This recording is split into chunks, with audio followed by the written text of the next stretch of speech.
वसुदेवसुतं देवं कंसचाणूरमर्दनं देवकी परमानन्दं कृष्णं वन्दे जगद्गुरुं शङ्करं शङ्कराचार्यं केशवं बादरायणं सूत्रभाष्यकृतौ वन्दे भगवन्तौ पुनः पुनः श्रुतिस्मृतिपुराणानाम् आलयं करुणालयं नमामि भगवत्पादं शङ्करं लोकशङ्करं वन्दे तं सच्चिदानन्दं यतिवर्यं महामतिं वेदवेदान्तसारज्ञं सद्गुरुं प्रणतोऽस्म्यहं श्रीगुरुं प्रणतोऽस्म्यहं सद्गुरुं सच्चिदानन्दं साधुवर्यं सनातनं तद्वेदान्तप्रवक्तारं सदा स्वान्ते स्मराम्यहं गुरुब्रह्मा गुरुविष्णु गुरुदेवो महेश्वरः गुरु साक्षात् परब्रह्म तस्मै श्री गुरवे नमः। ओम नमो ब्रह्मादिभ्यो ब्रह्म विद्या संप्रदाय कर्तृभ्यो वंश ऋषिभ्यो नमो महाभ्यो नमो गुरुभ्यः। ओम शांति शांति शांति।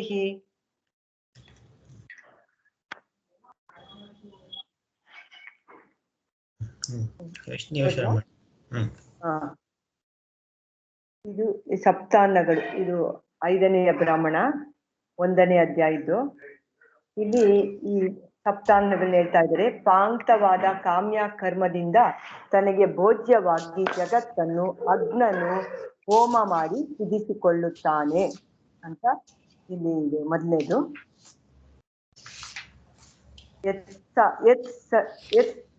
ಸಪ್ತಾನ್ನಾನಿ ಮೇಧಯ ಅಂತ ಇಲ್ಲಿ ಶುರುವಾಗುತ್ತೆ. ಇದು ಬ್ರಾಹ್ಮಣ ಶುರುವಾಗೋದು. ಇದು ಬೇರೆ ನಾನು ಬೇರೆಯಾಗಿರುವೆನು ಎಂದು ಅನ್ಯ ದೇವತೆಯನ್ನು ಉಪಾಸನೆ ಮಾಡುತ್ತಾನೆ. ಆ ವರ್ಣಾಶ್ರಮ ಅಭಿಮಾನಗಳಿಂದೊಡಗೂಡಿದವನಾಗಿ ಕರ್ಮವನ್ನು ಮಾಡಲೇಬೇಕೆಂಬ ಕಟ್ಟಿಗೆ ಸಿಕ್ಕಿ ಹೋಮವೇ ಮುಂತಾದ ಕರ್ಮಗಳಿಂದ ಕಾಮಪ್ರೇರಿತನಾಗಿ ಇವನು ದೇವಾದಿಗಳಿಗೆ ಸೇವೆಯನ್ನು ಮಾಡುತ್ತಾ ಎಲ್ಲಾ ಭೂತಗಳಿಗೂ ಲೋಕವಾಗಿರುತ್ತಾನೆ ಎಂದು ಹೇಳಿದ್ದಾಯ್ತು. ಈ ಹೇಗೆ ತನ್ನ ತನ್ನ ಕರ್ಮಗಳಿಂದ ಎಲ್ಲಾ ಭೂತಗಳು ಒಂದೊಂದು ಈ ಲೋಕವನ್ನು ಭೋಜ್ಯವಾಗಿ ಸೃಷ್ಟಿ ಮಾಡಿಕೊಂಡಿರುತ್ತವೆಯೋ ಇದರಂತೆ ಇವನು ಹೋಮವೇ ಮುಂತಾದ ಪಾಂಕ್ತ ಕರ್ಮದಿಂದ ಎಲ್ಲಾ ಭೂತಗಳನ್ನು ಎಲ್ಲಾ ಜಗತ್ತನ್ನು ತನಗೆ ಭೋಜ್ಯವಾಗಿ ಸೃಷ್ಟಿ ಮಾಡಿಕೊಂಡಿರುತ್ತಾನೆ. ಹೀಗೆ ಒಬ್ಬೊಬ್ಬನು ತನ್ನ ತನ್ನ ಕರ್ಮ ವಿದ್ಯೆ ಇವುಗಳಿಗೆ ಅನುರೂಪವಾಗಿ ಇಡೀ ಜಗತ್ತಿಗೆ ಭೋಕ್ತೃವು ಭೋಜ್ಯವೂ ಆಗುತ್ತಾನೆ. ಪ್ರತಿಯೊಬ್ಬನು ಪ್ರತಿಯೊಂದಕ್ಕೂ ಕರ್ತೃವು ಕಾರ್ಯವು ಎಂದು ಅರ್ಥ. ಇದನ್ನೇ ಮುಂದೆ ವಿದ್ಯಾ ಪ್ರಕರಣದಲ್ಲಿ ಇದನ್ನ ವಿವರಣೆ ಮಾಡ್ತಾರೆ. ಆತ್ಮಜ್ಞಾನಕ್ಕಾಗಿ ಅಲ್ಲಿ ಹೇಳುತ್ತೆ. ಇಲ್ಲಿ ಈ ಜಗತ್ತೆಲ್ಲವೂ 7 ಬಗೆಯಾಗಿ ಕಾರ್ಯ ಕಾರಣ ಭಾವದಿಂದ ವಿಭಾಗಿಸಿಕೊಂಡು ಸಪ್ತಾನ್ನಗಳು ಎಂದು ಕರೆದಿದೆ. ಏಕೆಂದರೆ ಅವು ಭೋಜ್ಯವಾಗಿರುತ್ತದೆ. ಆದ್ದರಿಂದ ಇವನು ಆ ಅನ್ನಗಳಿಗೆ ತಂದೆ ಅಂತ ಇದು ಸಪ್ತಾನ್ನಗಳ ಬಗ್ಗೆ. ಅವನು ಭೋಜ್ಯನಾಗಿರ್ತಾನೆ, ಅಗ್ನನು ಆ ಅನ್ನಗಳ ತಂದೆ ಅಂತ ಹೇಳಿದಾಯ್ತು. ಈಗ ಇನ್ನ ಸಪ್ತಾನ್ನದ ಸೃಷ್ಟಿ ಹೇಗಾಯ್ತು ಅಂತ. ತಂದೆಯು ಸಪ್ತಾನ್ನಗಳನ್ನು ಮೇಧೆಯಿಂದಲೂ ತಪಸ್ಸಿನಿಂದಲೂ ಹುಟ್ಟಿಸಿದನಲ್ಲ, ಅದನ್ನು ಹೇಳಲಾಗುತ್ತದೆ. ಅವನ ಒಂದು ಅನ್ನವು ಸಾಧಾರಣವಾದದ್ದು. 2 ದೇವತೆಗಳಿಗೆ ವಿಭಾಗಿಸಿಕೊಟ್ಟನು. ಮತ್ತೆ 1 ಭಾಗವನ್ನು 3 ತನಗೆ ಮಾಡಿಕೊಂಡನು. ಪಶುಗಳಿಗೆ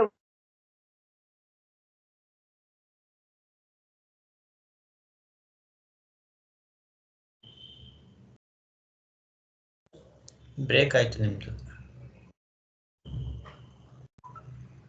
ಕೇಳಿಸ್ತಾ ಇಲ್ಲ. ಸಾರಿ, ಇದು ಡಿಸ್ಕನೆಕ್ಟ್ ಆಗುತ್ತೆ ಯಾಕೋ. ಹೇಳಿ.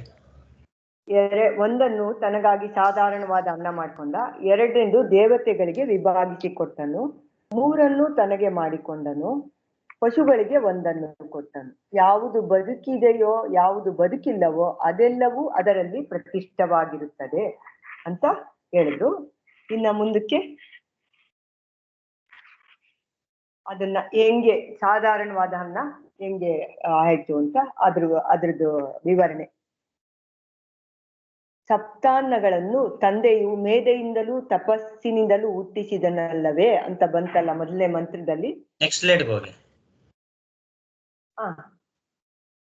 ನಾನಿಲ್ಲಿ ಬೇರೆ ನೋಡ್ಕೊಂತಾ ಇದ್ದೀನಿ. ಸಾಧಾರಣ ಅನ್ನ ಎಲ್ಲರೂ ತಿನ್ನುವ ಸಾಧಾರಣ ಅನ್ನ. ಇವನ ಒಂದು ಅನ್ನವು ಸಾಧಾರಣವಾದದ್ದು ಎಂದು ಮಂತ್ರ ಬಂತಲ್ಲ, ಅದು ಈಗ ಈ ತಿನ್ನುತ್ತಾರಲ್ಲ, ಇದೇ ಇವನ ಸಾಧಾರಣವಾದ ಅನ್ನವು. ಎಲ್ಲಾರು ತಿಂತಾರಲ್ಲ, ಅದನ್ನ ಸಾಧಾರಣವಾದ ಅನ್ನ ಅಂತಂದ್ರು. ಯಾವನು ಇದನ್ನು ಉಪಾಸಿಸುತ್ತಾನೋ ಅವನು ಪಾಪದಿಂದ ಬಿಡುಗಡೆಯಾಗುವುದಿಲ್ಲ. ಇದನ್ನ ಉಪಾಸನೆ ಮಾಡೋನ್ಗೆ ಪಾಪದಿಂದ ಬಿಡುಗಡೆ ಆಗಲ್ಲ. ಏಕೆಂದರೆ ಇದು ಮಿಶ್ರವಾಗಿರುತ್ತದೆ. ಇದು ಯಾರು ಅನ್ನನ ಸಂಪಾದನೆ ಮಾಡ್ಬೇಕಾದ್ರೆ ಅದಕ್ಕೆ ಒಂದ್ ಸ್ವಲ್ಪ ಆದ್ರೂ ಪಾಪತ್ತು ಇದ್ರಿಂದಾನೇ ಆಗುತ್ತೆ. ಈಗ ಏನಾದ್ರು ಸಂಪಾದನೆ ಮಾಡ್ಬೇಕಾದ್ರೆ, ಅನ್ನ ಮಾಡ್ಬೇಕಾದ್ರೆ ಎಲ್ಲಾನು ಅಷ್ಟೇ, ಅದರಿಂದ ಬೇರೆಯವ್ರಿಗೆ ನಾವು ತಿನ್ನೋವಾಗೆ ಅದು ಬೇರೆಯವ್ರಿಗೂ ಆಸೆ ಆಗುತ್ತೆ. ಅದು ಎಲ್ಲರೂ ತಿನ್ನೋ ಅನ್ನ ಆದ್ರಿಂದ ಅದು ನಾವು ಪಾಪ ಇಲ್ದಿರ ಆಗದೇ ಇಲ್ಲ ಅದನ್ನ ಅಂತ ಹೇಳಿದ್ರು. ಇನ್ನ ಎರಡನೇದು ದೇವತೆಗಳಿಗೆ ಕೊಟ್ರಲ್ಲ, ಅದು ವಿಭಾಗ ಮಾಡಿ ಉಪಾಸನೆ ಮಾಡುತ್ತಾನೆ ಅಂದ್ರೆ ಏನು? ಅನ್ನವನ್ನು ಉಪಾಸನೆ ಮಾಡುತ್ತಾನೆ ಅಂದ್ರೆ ಏನು? ಅವನು ಅದಕ್ಕೆ ಸಂಪಾದನೆ ಮಾಡಕ್ಕೆ ಪ್ರಯತ್ನ ಮಾಡ್ತಾನಲ್ಲ, ಅದು ಅಷ್ಟೇ ಉಪಾಸನೆ ಅಂದ್ರೆ ಇಲ್ಲಿ ಹೇಳ್ತಾರೆ. ಅದ್ರ ಕಡೆಗೇನ ಗಮನ ಕೊಟ್ಟಿರ್ತಾರಲ್ಲ ಅವನು, ಅದ್ರ ಕಡೆಗೇನ ತಾಜಾತ್ ಪಡ್ಕೊಂಡ್ರು ಅವನು. ಇವಾಗ ರಾಜನನ್ನು ಉದಾಹರಣೆನೂ ಕೊಟ್ಟಿದ್ರು ಆಚಾರ್ಯಲ್ಲಿ, ರಾಜನನ್ನು ಉಪಾಸನೆ ಮಾಡುತ್ತಾನೆ ಅಂತ, ರಾಜನನ್ನೇ ಹೊಗಳ್ತಾ ಇರೋದು ಅಂತ. ರಾಜನ ಉಪಾಸನೆ ಮಾಡ್ತಾನೆ ಅಂತ ರಾಜನ ಆಕೃತಿ ಇಟ್ಕೊಂಡು ಉಪಾಸನೆ ಮಾಡ್ತಾನೆ ಅಂತ ಅರ್ಥ ಅಲ್ಲ ಅದು. ವಿಷ್ಣುವನ್ನ ಉಪಾಸನೆ ಮಾಡ್ತಾನೆ ಅಂತ ಅರ್ಥ ಅಲ್ಲ ಅದು. ಸೊ ರಾಜನನ್ನ ಒಲಿಸ್ಕೊಂಡ್ರೆ ಅವ್ನ್ ಬೇಕಾದ್ರೆ ಸಿಗುತ್ತೆ ಅಂತ. ಅದೇ ತರ ಇದಿಟ್ ಕಡೆಯನ್ನೇ ಹೆಚ್ಚಿಗೆ ಗಮನ ಇಟ್ಟಿರ್ತಾನೆ ಅಂತ. ಮುಂದೆ ಅದನ್ನ ಸಂಪಾದನೆ ಮಾಡ್ಬೇಕು ಅಂತಾನೆ ಇಟ್ಕೊಂಡಿರ್ತಾನೆ ಅದನ್ನ. ಅದಕ್ಕೆ ಇನ್ನು ಎರಡನ್ನು ದೇವತೆಗಳಿಗೆ ಕೊಟ್ನಲ್ಲ, ಅದು ಹುತ ಪ್ರಹೃತ ಅಂತ. ಅದನ್ನ ದೇವತೆಗಳಿಗೆ ಅಂತ ಅದನ್ನ ವಿಭಾಗ ಮಾಡಿ ಕೊಟ್ಟ. ಅದನ್ನ ಹುತ ಪ್ರಹೃತ ಅನ್ನೋದ್ರ ಬದಲು ದಶಪೂರ್ಣ ಮಾಸಗಳು ಅಂತಾನು ಕೆಲವರು ಹೇಳ್ತಾರೆ ಅದನ್ನ. ಅಂದ್ರೆ ಇವಾಗ ಮೊದಲೇ ಅನ್ನ ಮುಗೀತು. ಸಪ್ತಾನ್ನಗಳಲ್ಲಿ ಒಂದನ್ನ ಸಾಮಾನ್ಯ ಅನ್ನ ಆದ್ರೆ ಇನ್ನ 2 ಅನ್ನಗಳು, 7 ಅನ್ನಗಳ 2 ದೇವತೆಗಳಿಗೆ ಕೊಟ್ಟ ಅಂತ ಅಂದ್ಬಿಟ್ಟು ಅದನ್ನ ಹೇಳ್ಬೇಕು. 2 ಹುತ ಪ್ರಕೃತ ಅಂತ. ಇನ್ನ ಇಲ್ಲಿ ಪಶುಗಳಿಗೆ ಒಂದನ್ನು ಕೊಟ್ಟನು, ಅದು 4ನೇ ಅನ್ನ, ಅದೇ ಹಾಲು. ಏಕೆಂದರೆ ಎಲ್ಲರೂ ಮನುಷ್ಯರು ಪಶುಗಳು ನೀವು ಎಕ್ಸ್ಪ್ಲೈನ್ ಮಾಡ್ಬೇಕು. ಓಕೆ, ಅಲ್ಲ ಇಲ್ಲಿ ಸಾಮಾನ್ಯವಾಗಿ ಎಲ್ಲ ಬಂದ್ಬಿಟ್ಟು ಆಮೇಲೆ ಬಂದಿದೆ, ಅದಕ್ಕೆ ವಿವರಣೆ ಆಮೇಲೆ ಬಂದಿದೆ. ಮಂತ್ರ ಓದ್ಬೇಡಿ, ಅದಕ್ಕೆ ನಿಮ್ ಭಾಷೆ ನೋಡ್ಕೊಂಡು ಹೇಳಿ. ಈ ಮಂತ್ರ ಆಮೇಲೆ ಮಂತ್ರ ಬೇಡ, ಈ ಮಂತ್ರ ಹೇಳಿ ಆಮೇಲೆ ಹೇಳಂಗಿದ್ರೆ ಅದು ಬೇರೆ ತರ ಆಗ್ತದೆ. ಯಾಕಂದ್ರೆ ಸ್ಲೈಡ್ ನೋಡ್ತಾ ಇರಲಿಲ್ಲ, ಮೊದ್ಲು ತರ ಆದ್ರೆ ಪರವಾಗಿಲ್ಲ. ನೀವ್ ಈ ಕಡೆ ಡೆಮಾನ್ಸ್ಟ್ರೇಷನ್ ಮಾಡ್ತಾ ಇರೋದ್ರಿಂದ ಇಲ್ಲೇನಿದೆಯೋ ಅದನ್ನ ಹೇಳ್ಬೇಕು.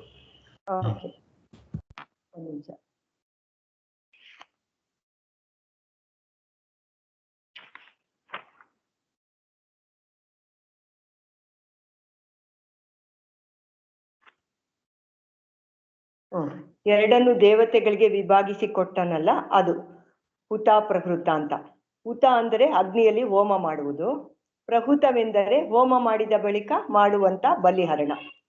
ತಂದೆಯು ಈ ಹುತ ಪ್ರಹೃತ ಎಂಬ 2 ಅನ್ನಗಳನ್ನು ದೇವತೆಗಳಿಗೆ ವಿಭಾಗಿಸಿ ಕೊಟ್ಟನು. ಆದ್ದರಿಂದ ಈಗಲೂ ಗೃಹಸ್ಥರು ಆ ಸರಿಯಾದ ಕಾಲದಲ್ಲಿ ದೇವತೆಗಳಿಗೆ ಈ ಅಗ್ನಿಹೋತ್ರ ಅಂತದನ್ನೆಲ್ಲ ಮಾಡ್ತಾರೆ. ಆದ್ರಿಂದ ನಾವು ಕೊಡುತ್ತಿರುವ ಅನ್ನವು ದೇವತೆಗಳಿಗೆ ಅಂತ ಭಾವಿಸ್ಕೊಂಡು ಹೋಮ ಮಾಡ್ತಾರೆ. ಮತ್ತೆ ಪ್ರಹೃತವನ್ನು ಮಾಡುತ್ತಾರೆ, ಹೋಮ ಮಾಡಿದಾದ್ಮೇಲೆ ಬಲಿಹರಣ ಮಾಡ್ತಾರಲ್ಲ ಅದರಿಂದ. ಇನ್ನ ಬೇರೆಯವರು ಹೇಳ್ತಾರೆ ಇದು ಹುತ ಪ್ರಹೃತ ಅನ್ನೋದು ಬದಲು ದಶಪೂರ್ಣ ಮಾಸಗಳು ಅಂತ ಸರಿಯಾಗಿರುತ್ತೆ, ಅದು ಆ ತರ ಕರೆಯೋದು ಸರಿಯಾಗಿರುತ್ತೆ ಅಂತ ಹೇಳ್ತಾರೆ. ಅದು ಬೇರೆ ಪಕ್ಷದವರ ಅಭಿಪ್ರಾಯ. ಅದು ಹೆಂಗಪ್ಪ ಅಂದ್ರೆ, ಶ್ರೌತವಾದ ದಶಪೂರ್ಣ ಮಾಸಗಳು ದೇವಾನ್ನವೆಂಬುದು ಇನ್ನೂ ಪ್ರಸಿದ್ಧವಾಗಿರುತ್ತದೆ. ಶ್ರುತಿಯಲ್ಲಿ ಬಂದಿರುವಂತದ್ದು ಇದು ಅಂತ. ಏಕೆಂದರೆ ಮಂತ್ರಗಳಲ್ಲಿ ಹಾಗೆಂದು ಪ್ರಕಾಶ ಪಡಿಸಿರುತ್ತದೆ. ಇದು 2 ತರನು ಹೇಳ್ತಾರೆ, ದಶಪೂರ್ಣ ಮಾಸಗಳು ಅಂತಾರೆ, ಹುತ ಪ್ರಹೃತ ಅಂತಾನು ಅಂತಾರೆ. ಅಂದ್ರೆ ನೀವೇನಾದ್ರೆ ಅಲ್ಲಿ ಸ್ವಲ್ಪ ಇದು ಅಂತ ಕರೆಕ್ಷನ್, ಅಂದ್ರೆ ಹುತ ಪ್ರಹೃತವನ್ನೇ ದಶಪೂರ್ಣ ಮಾಸಗಳು ಅಂತ ಹೇಳ್ತಾರೆ. ಹಾಗಲ್ಲ, ದೇವತೆಗಳ 2 ಅಂದ್ರೆ ಹುತ ಪ್ರಹೃತ ಅಂತಲೂ ಅರ್ಥ ಬರುತ್ತೆ, 2 ಅಂತಂದ್ರೆ ದಶಪೂರ್ಣ ಮಾಸಗಳು 2 ಅರ್ಥನೂ ಬರುತ್ತೆ ಅಂದ್ರೆ ಶ್ರುತಿನೇ ಹೇಳಿರೋಂಥದ್ದು ಅದನ್ನ. ಸೊ ಇವಾಗ ನೋಡಿ, ಇದನ್ನ ನಾವು ಕಲ್ತ್ಕೊಳ್ಳೋದ್ರಿಂದ ಏನು ಉಪಯೋಗ ಅಂತ, ನಾವು ಎಷ್ಟೋ ಹೋಮ ಹವನಗಳನ್ನ ಮಾಡಿಸ್ತಾ ಇರ್ತೀವಿ. ಸೊ ನಮ್ಗೆ ಅಟ್ಲೀಸ್ಟ್ ಆ ನಾಲೆಜ್ ಬರುತ್ತಲ್ಲ ನಮ್ಗೆ ಇಂಥದ್ದು. ನಮ್ ಕರ್ಮಕಾಂಡ ಓದಿಲ್ಲ ಅಂತಂದ್ರು ಸೊ ಹುತ ಪ್ರಹೃತ ಅಂತ ಗೊತ್ತಾಗುತ್ತೆ. ಸೊ ಅಂದ್ರೆ ದೇವತೆಗಳು ನಾವ್ ಏನ್ ಕೊಡ್ತಾ ಇದೀವಿ ಅಂತಾದ್ರೂ ಗೊತ್ತಾಗುತ್ತೆ ನಮ್ಗೆ.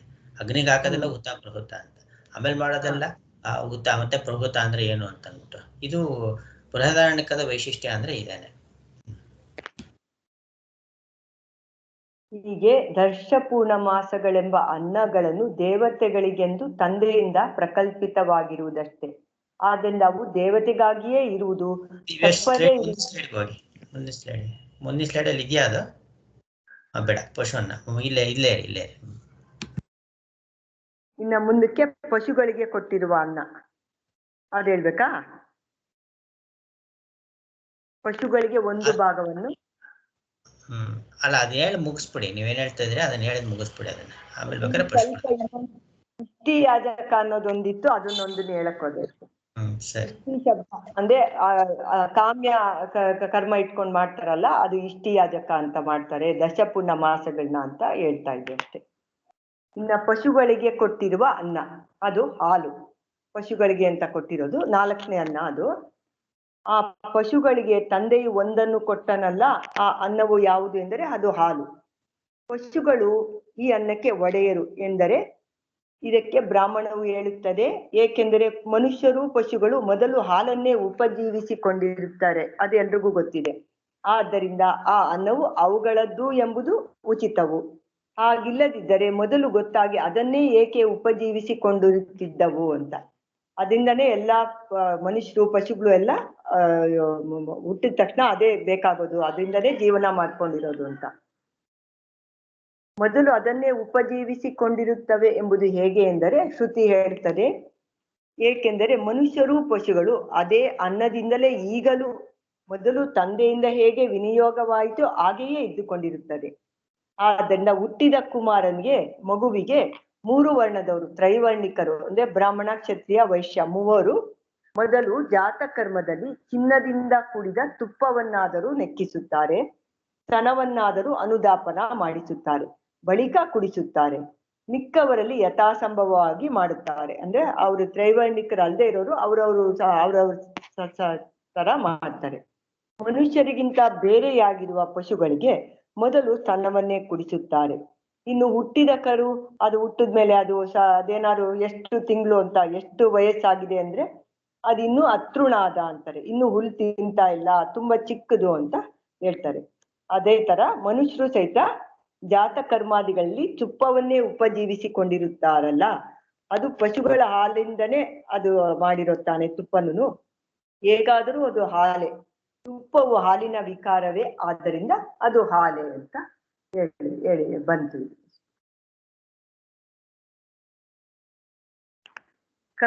ಕರ್ಮಕ್ಕೆ ಹಾಲು, ಹಾಲನ್ನು ಏನೇನಕ್ಕೆ ಉಪಯೋಗಿಸ್ತಾರೆ ಅಂತ. ಕರ್ಮಕ್ಕೆ ಇದು ಸಾಧನವಾಗಿರುತ್ತದೆ. ಪಶುವನ್ವಾದ 7ನೇದಾದ ಅದನ್ನು ವ್ಯಾಖ್ಯಾನ ಮಾಡಿರೋದು ಹಾಲು. ಅಗ್ನಿಹೋತ್ರವೇ ಮುಂತಾದ ಕರ್ಮವು ಹಾಲೆಂಬ ಸಾಧನವನ್ನು ಆಶ್ರಯಿಸಿರುವಂಥದ್ದು. ಹಾಲಿಂದನೇ ಅಗ್ನಿಹೋತ್ರ, ತುಪ್ಪನು ಹಾಲಿನ ಇದೆ ತಾನೇ. ಆ ಕರ್ಮವು ಇತ್ತ ಸಾಧ್ಯವಾಗಿರೋದು ಅಂದ್ರೆ ಗೋವುಗಳಿಂದನೇ ಅದು ಆಗೋದು ಅಂತ. ಮುಂದೆ ಹೇಳಲಿರುವ ಅನ್ನತ್ರಯವೆಂಬ ಸಾಧ್ಯಕ್ಕೆ ಇದೇ ಸಾಧನ, ಮುಂದೆ ಹೇಳೋದಕ್ಕೂ ಇದೇ ಮುಖ್ಯವಾಗಿದೆ ಅಂತ. ಹಿಂದೆ ಹೇಳಿದ ದಶಪೂರ್ಣ ಮಾಸಗಳೆಂಬ ಅನ್ನಗಳು ಹೇಗೆ ಆ ಅನ್ನತ್ರಯಕ್ಕೆ ಸಾಧನವು, ಹಾಗೆಯೇ ಇದು ಸಾಧನವು. ಹಿಂದೆ ಹೇಳಿದ್ರಲ್ಲ ಅದೇ ತರ ಇದು ಅನ್ನ, ಇದು ಪಶು ಹಾಲು, ಇದು ಸಾಧನ ಅಂತ. ಆದ್ದರಿಂದ ಇದು ಕರ್ಮ ಪಕ್ಷಕ್ಕೆ ಸೇರಿದ್ದಾದ್ದರಿಂದ ಕರ್ಮದೊಡನೆ ಒಟ್ಟುಗೂಡಿಸಿಯೇ ತಿಳಿಸಿರುತ್ತದೆ. ಇದು ಅವು ಸಾಧನವೇ ಆಗಿರುವುದರಿಂದ ಎರಡಕ್ಕೂ ಅರ್ಥ ಸಂಬಂಧವಿದೆ.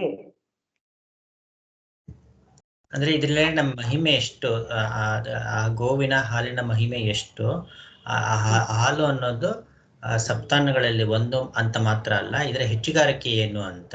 ಅದು ಯಜ್ಞಗಳಲ್ಲಿ ಬಳಕೆ ಆಗುವುದರಿಂದ, ಇದು ಇದರ ವಿನಿಯೋಗ ಆಗೋದ್ರಿಂದಲೇ ಆ ಒಂದು ಯಜ್ಞ ಪ್ರಕ್ರಿಯೆ ಪರಿಪೂರ್ಣ ಆಗುವಂಥದ್ದು. ಯಜ್ಞ ಅಂತ ಎಲ್ಲಾ ಥರದ ಯಜ್ಞನೂ ಅಷ್ಟೇ, ಯಜ್ಞದಿಂದ ಸಾಧ್ಯವಾಗ್ದಿರೋಂಥದ್ದು ಏನೂ ಇಲ್ವೇ ಇಲ್ಲ ಅಂತ ಭಗವಂತ ಹೇಳ್ಬೇಕಾದ್ರೆ ಎಲ್ಲ ಯಜ್ಞದಿಂದಲೇ ಪ್ರತಿಷ್ಠಿತವಾಗಿದೆ ಅಂತಲೂ ಹೇಳ್ತಾನಲ್ಲ. ಅದಕ್ಕೆ ಹೋಲಿಸ್ಕೊಂಡು ನೋಡಿ, ಹಾಲಿನಲ್ಲಿ ಎಲ್ಲದಕ್ಕೂ ನೀವು ಹೇಳ್ತೀರ, ಮುಂದಕ್ಕೆ ಹೇಳ್ತಾ ಇದ್ದೀರ ಅದನ್ನ, ಹಾಲಿನಲ್ಲೇ ಪ್ರತಿಷ್ಠಿತವಾಗಿದೆ ಅಂದ್ರೆ ಭಗವಂತನ ಶ್ಲೋಕಕ್ಕೆ ತಂಗ ಇದು ಮಾಡ್ಕೊಳ್ಬೇಕು. 3ನೇ ಅಧ್ಯಾಯದಲ್ಲಿ ಎಲ್ಲವೂ ಯಜ್ಞದಲ್ಲೇ ಪ್ರತಿಷ್ಠಿತವಾಗಿದೆ ಅಂತ ಹೇಳ್ತಾನಲ್ಲ. ಆದ್ರೆ ಕರ್ಮಕ್ಕೆ ಸಂಬಂಧಪಟ್ಟಿಸಿ, ಕರ್ಮ ಇಲ್ಲದಿದ್ರೆ ಯಜ್ಞ ಆಗೋದಿಲ್ಲ ಅಂತ. ಆಗ್ಲಿಂದ ಕರ್ಮನ ಬಿಡಬಾರದು, ಮಾಡ್ಬೇಕು, ಯೋಗ ರೂಪದಲ್ಲಿ ಮಾಡ್ಬೇಕು ಅಂತ ಭಗವಂತ ಹೇಳುವಂಥದ್ದು. ಅದನ್ನ ಇಲ್ಲಿ ಹೋಲಿಸ್ಕೊಳ್ಬೇಕು. ಮುಂದುವರ್ಸಿ. ಅದೇ ಹಾಲಿನಲ್ಲೇ ಮತ್ತೆ ಇನ್ನೂ ಮುಂದುವರಿಸ್ತಾ ಇದ್ದಾರೆ ಆ ಹಾಲಿನ ಬಗ್ಗೆನೆ. ಯಾವುದು ಬದುಕಿದೆಯೋ ಯಾವುದು ಇಲ್ಲವೋ ಅದೆಲ್ಲವೂ ಅದರಲ್ಲಿ ಪ್ರತಿಷ್ಠವಾಗಿರುತ್ತದೆ ಅಂತ ಹೇಳಿದ್ದಲ್ಲ. ಅದಕ್ಕೆ ಏನು ಯಾತಕ್ಕೋಸ್ಕರ ಅದರ ಅರ್ಥ ಅಂದ್ರೆ ಆ ಪಶ್ವಾನ್ನವಾದ ಹಾಲಿನಲ್ಲಿ ಎಲ್ಲವೂ ಅಂದ್ರೆ ಅಧ್ಯಾತ್ಮ, ಅಧಿಭೂತ, ಅಧಿದೈವ ಎಲ್ಲ ಈ ರೂಪವಾಗಿರುವ ಜಗತ್ತೆಲ್ಲವೂ ಯಾವುದು ಬದುಕಿದೆಯೋ ಅಂದ್ರೆ ಪ್ರಾಣ ವ್ಯಾಪಾರ ಮಾಡ್ಕೊಂಡಿದೆಯೋ, ಯಾವುದು ಇಲ್ಲವೋ ಎಂದರೆ ಸ್ಥಾವರವಾದ ಬೆಟ್ಟ ಮುಂತಾದದ್ದು ಎಲ್ಲವೂ ಇದರಲ್ಲೇ ಪ್ರತಿಷ್ಠಿತವಾಗಿರುತ್ತದೆ. ಇದನ್ನು ಪ್ರಸಿದ್ಧವಾದದನ್ನು ತಿಳಿಸುವ ಈ ಶಬ್ದ ಅಂತ ಬಂತಲ್ಲ ಬ್ರಾಹ್ಮಣದಲ್ಲಿ, ಅದನ್ನ ವ್ಯಾಖ್ಯಾನ ಮಾಡಿದ್ದಾರೆ. ಇನ್ನ ಮತ್ತೆ ಪ್ರಶ್ನೆ, ಪಯೋದ್ರವ್ಯವು ಎಲ್ಲಕ್ಕೂ ಪ್ರತಿಷ್ಠೆ ಎಂಬುದು ಹೇಗೆ? ಹಾಲೆ ಎಲ್ಲದಕ್ಕೂ ಪ್ರತಿಷ್ಠೆ ಆಗಿದೆ ಅಂದ್ರೆ ಏಕೆಂದರೆ ಅದು ಕಾರಣವಾಗಿರುತ್ತದೆ. ಕಾರಣವಾಗಿರುವುದೆಂದ್ರೆ ಅಗ್ನಿಹೋತ್ರ ಕರ್ಮಕ್ಕೆ ಸಂಬದ್ಧವಾಗಿರುವುದು. ಅಗ್ನಿಹೋತ್ರಾದಿಗಳಲ್ಲಿ ಆಹುತಿಗೆ ತುಪ್ಪ, ಅದರಲ್ಲಿ ಆಹುತಿ ಕೊಡ್ತಾರಲ್ಲ, ಅದು ಪರಿಣಾಮವೇ ಸರ್ವ ಜಗತ್ತು. ಅದರ ಪರಿಣಾಮದಿಂದಲೇ ಈ ಜಗತ್ತೆಲ್ಲ ಆಗಿರೋದು ಅಂತ ನೂರಾರು ಶ್ರುತಿ ಸ್ಮೃತಿ ವಾದಗಳಿರುತ್ತದೆ. ಈ ಇದು ಅಗ್ನಿಹೋತ್ರಾದಿಗಳೆಲ್ಲ ಮಾಡೋದ್ರಿಂದಾನೇ ಅದರಿಂದ ಆಗಿರುವಂತ ಇದು ಜಗತ್ತಾಗಿರೋದು ಅದರಿಂದ ಅಂತ. ಸಂವತ್ಸರದವರೆಗೆ ಹಾಲಿನಿಂದ ಹೋಮ ಮಾಡಿದವನು ಪುನರ್ಮೃತ್ಯುವನ್ನು ಗೆದ್ದುಕೊಳ್ಳುತ್ತಾನೆ.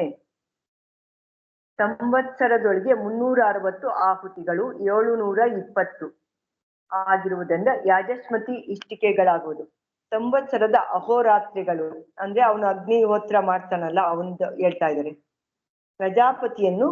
ಪ್ರಜಾಪತಿ ಆಗ್ತಾನೆ ಅವನು ಅಂತ. ಹೀಗೆಂದು ಚಿಂತನೆ ಮಾಡಿ 1 ವರ್ಷದವರೆಗೂ ಹೋಮ ಮಾಡಿದರೆ ಪುನರ್ಮೃತ್ಯುವನ್ನು ಗೆದ್ದುಕೊಳ್ಳುತ್ತಾನೆ. ಅಂದ್ರೆ ಸತ್ತ ಮೇಲೆ ದೇವತೆಗಳಲ್ಲಿ ಹುಟ್ಟಿದವನಾಗಿ ಮತ್ತೆ ಸಾಯುವುದಿಲ್ಲ ಎಂದು ಅರ್ಥ. ಈ ಅಗ್ನಿಹೋತ್ರ ಮಾಡಿದವನು ಸರ್ವಾತ್ಮ ಭಾವ ಪಡೆಯುತ್ತಾನೆ ಅಂತ ಇಲ್ಲಿ ಹೇಳ್ತಾ ಇದ್ದಾರೆ. ಅಲ್ಲಿವರೆಗೂ ಇದೆ ಅಂತ. ಸೊ ಎಲ್ಲವೂ ಕೂಡ ಸೊ ಆ ಲೆಕ್ಕದಲ್ಲಿ ಮಾಡ್ಕೊಂಡ್ರೆ ಆ ಫಲವೂ ಆಗುತ್ತದೆ. ಅದಕ್ಕೋಸ್ಕರ ಆ ಒಂದು ಪ್ರಜಾ ಅದೇ ಅಲ್ವಾ, ಎಲ್ಲ ಪ್ರತಿಷ್ಠಿತ, ಎಲ್ಲ ಅಂದ್ರೆ ಏನು, ಆ ಪ್ರಜಾಪತಿಯೇ ಎಲ್ಲವೂ ಅದರೊಳಗೆ ಪ್ರತಿಷ್ಠಿತವಾಗಿದೆ ಅಂತ ಅಂದ್ಬಿಟ್ಟು ಹಾಗಿದೆ. ಅದರ ಮಹಿಮೆ ಅನ್ನೋದು ಅಷ್ಟು ದೊಡ್ಡದಾಗಿದೆ ಅಂತ. ಮುಂದುವರಿಸಿ. ಮುಂದಕ್ಕೆ ಯಾವ್ದು ಹೇಳ್ಬೇಕು? ಅಗ್ನಿಹೋತ್ರದ್ದು ಆಯ್ತಲ್ಲ, ಬದುಕಿದೆಯೋ ಬದುಕಿಲ್ವೋ ಎಲ್ಲ ಅದರಲ್ಲೇ ಪ್ರತಿಷ್ಠೆ ಮುಗೀತಲ್ಲ. ಇನ್ನ ಬೇರೆ ಇವಾಗ ಬೇರೆದಲ್ವಾ, ನೀವು ಅದು ಉಳಿದಿದ್ದ ಅನ್ನಗಳು ಯಾರು ದಿವ್ಯ ಹೇಳ್ತೀರಾ? 3 ಅನ್ನಗಳು. ಹಾ ಸರ್ ಹೇಳ್ತೀನಿ. ಒಂದೇ ಒಂದ್ ನಿಮಿಷ, ನನ್ಗೆ ಇಲ್ಲಿ ಸರಿಯಾಗಿ ಒಂಥರ ಆಡಿಯೋ ಸರಿ ಇಲ್ಲ, ನೋಡ್ತಾ ಇದ್ದೀನಿ. ಸರಿ ಸರಿ.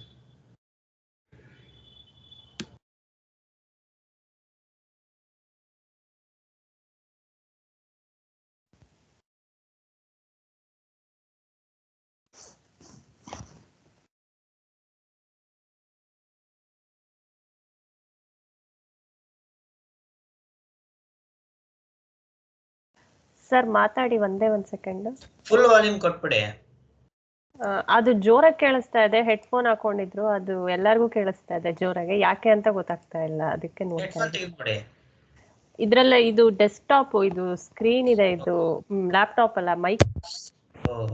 ಸರಿ ಸರಿ. ಅಲ್ಲ, ಇದು ಸ್ಕ್ರೀನ್ ನನಗೆ ಬೇಕಾಗಿಲ್ಲ, ಬೇಕಾದ್ರೆ ತೆಗೆದ್ಬಿಡಿ ದಿವ್ಯಾ. ನಾನು ಇದು ಟ್ಯಾಬ್ ಅಲ್ಲಿ ಹಾಕೊಂಡಿದ್ದೀನಿ ನಾನು. ಅಲ್ಲ ಅವ್ರಿಗೆ ಬೇರೆಯವ್ರಿಗೆ ಬೇಕಲ್ಲ, ನೋಡೋರ್ಗೆ ಬೇಕಲ್ಲ, ನಮಗ್ ಬೇಕಲ್ಲ, ಸ್ಕ್ರೀನ್ ಬೇಕಾಗತ್ತೆ. ಹೇಳ್ತೀನಿ, ಮನೇಲಿ ಎಲ್ಲರಿಗೂ ಜೋರಾಗಿ ಕೇಳಿಸ್ತಾ ಇದೆ ಆವಾಗ್ಲಿಂದ, ಅದೊಂದೇ ನೋಡ್ತಾ ಇದ್ದೀನಿ. ಸರಿ.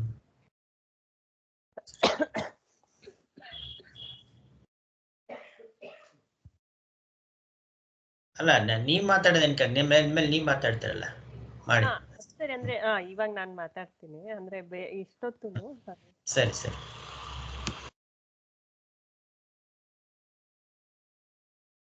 ಈಗ ಮನೋವಾಕ್ ಪ್ರಾಣ ರೂಪ ಅನ್ನಗಳು ಅಂದ್ರೆ 4 ಅನ್ನಗಳನ್ನ ಹೇಳಿದ್ದಾಯ್ತು. ಅದು ಬೇರೆಯವರಿಗಾಗಿ ತನಗಾಗಿ ಅಲ್ಲ ಹಂಚಿ ತಿನ್ನುವಂತ 4 ಅನ್ನಗಳು, ಅಂದ್ರೆ ಅದು ವಿತ್ತ ರೂಪವಾಗಿರುತ್ತೆ. ಸೊ ಇವಾಗ ಅವನಿಗೋಸ್ಕರ ಮಾಡ್ಕೊಳ್ಳೋ ಅನ್ನಗಳು 3 ಅನ್ನಗಳು ಯಾವ್ದಿದೆಯೋ, ಮನಸ್ಸು, ವಾಕು, ಪ್ರಾಣ, ಅದನ್ನ ವಿವರಿಸ್ತಾ ಇದ್ದಾರೆ ಮಂತ್ರದಲ್ಲೇ. ಅದಕ್ ಮುಂಚೆ ಆಕ್ಚುಲ್ ಆಗಿ ಆ ಅನ್ನಗಳನ್ನ ಉಪಾಸನೆ ಮಾಡೋದರ ಫಲಾನೂ ಇದೆ. ಯಾರು ಈ ಅಕ್ಷಿತಿಯನ್ನು ಅಂದ್ರೆ ಮೇಲೆ ಹೇಳಿದ ಅಕ್ಷಯ ಹುತವನ್ನು, ಪುರುಷನೇ ಅಕ್ಷಿತಿಯು ಅವನೇ ಅಲ್ಲವೇ ಈ ಅನ್ನವನ್ನು ಧೀಯಿಂದ ಹುಟ್ಟಿಸುತ್ತಾನೆ. ಅಂದ್ರೆ ಅದ್ ಮತ್ತೆ ಕ್ಷಯವಾಗದೆ ಇರೋ ಹಂಗೆ ಅಕ್ಷಿತಿಯಾದ ಅನ್ನವನ್ನ ಅವನು ಮತ್ತೆ ಮತ್ತೆ ಹುಟ್ಟಿಸ್ತಾನೆ. ಆ ಅನ್ನಗಳ ತಂದೆನು ಆ ಪುರುಷನೇ. ಸೊ ಅದ್ರ ಬಗ್ಗೆ ವಿವರಣೆ ಇದೆ. ಮತ್ತೆ ಅವನು ಯಾರು ಈ ಅನ್ನಗಳನ್ನ ಉಪಾಸನೆ ಮಾಡ್ತಾನೋ ಅವನು ದೇವತೆಗಳಲ್ಲೇ ಸೇರಿ ಹೋಗ್ತಾನೆ ಅಂತ ಇದೆ.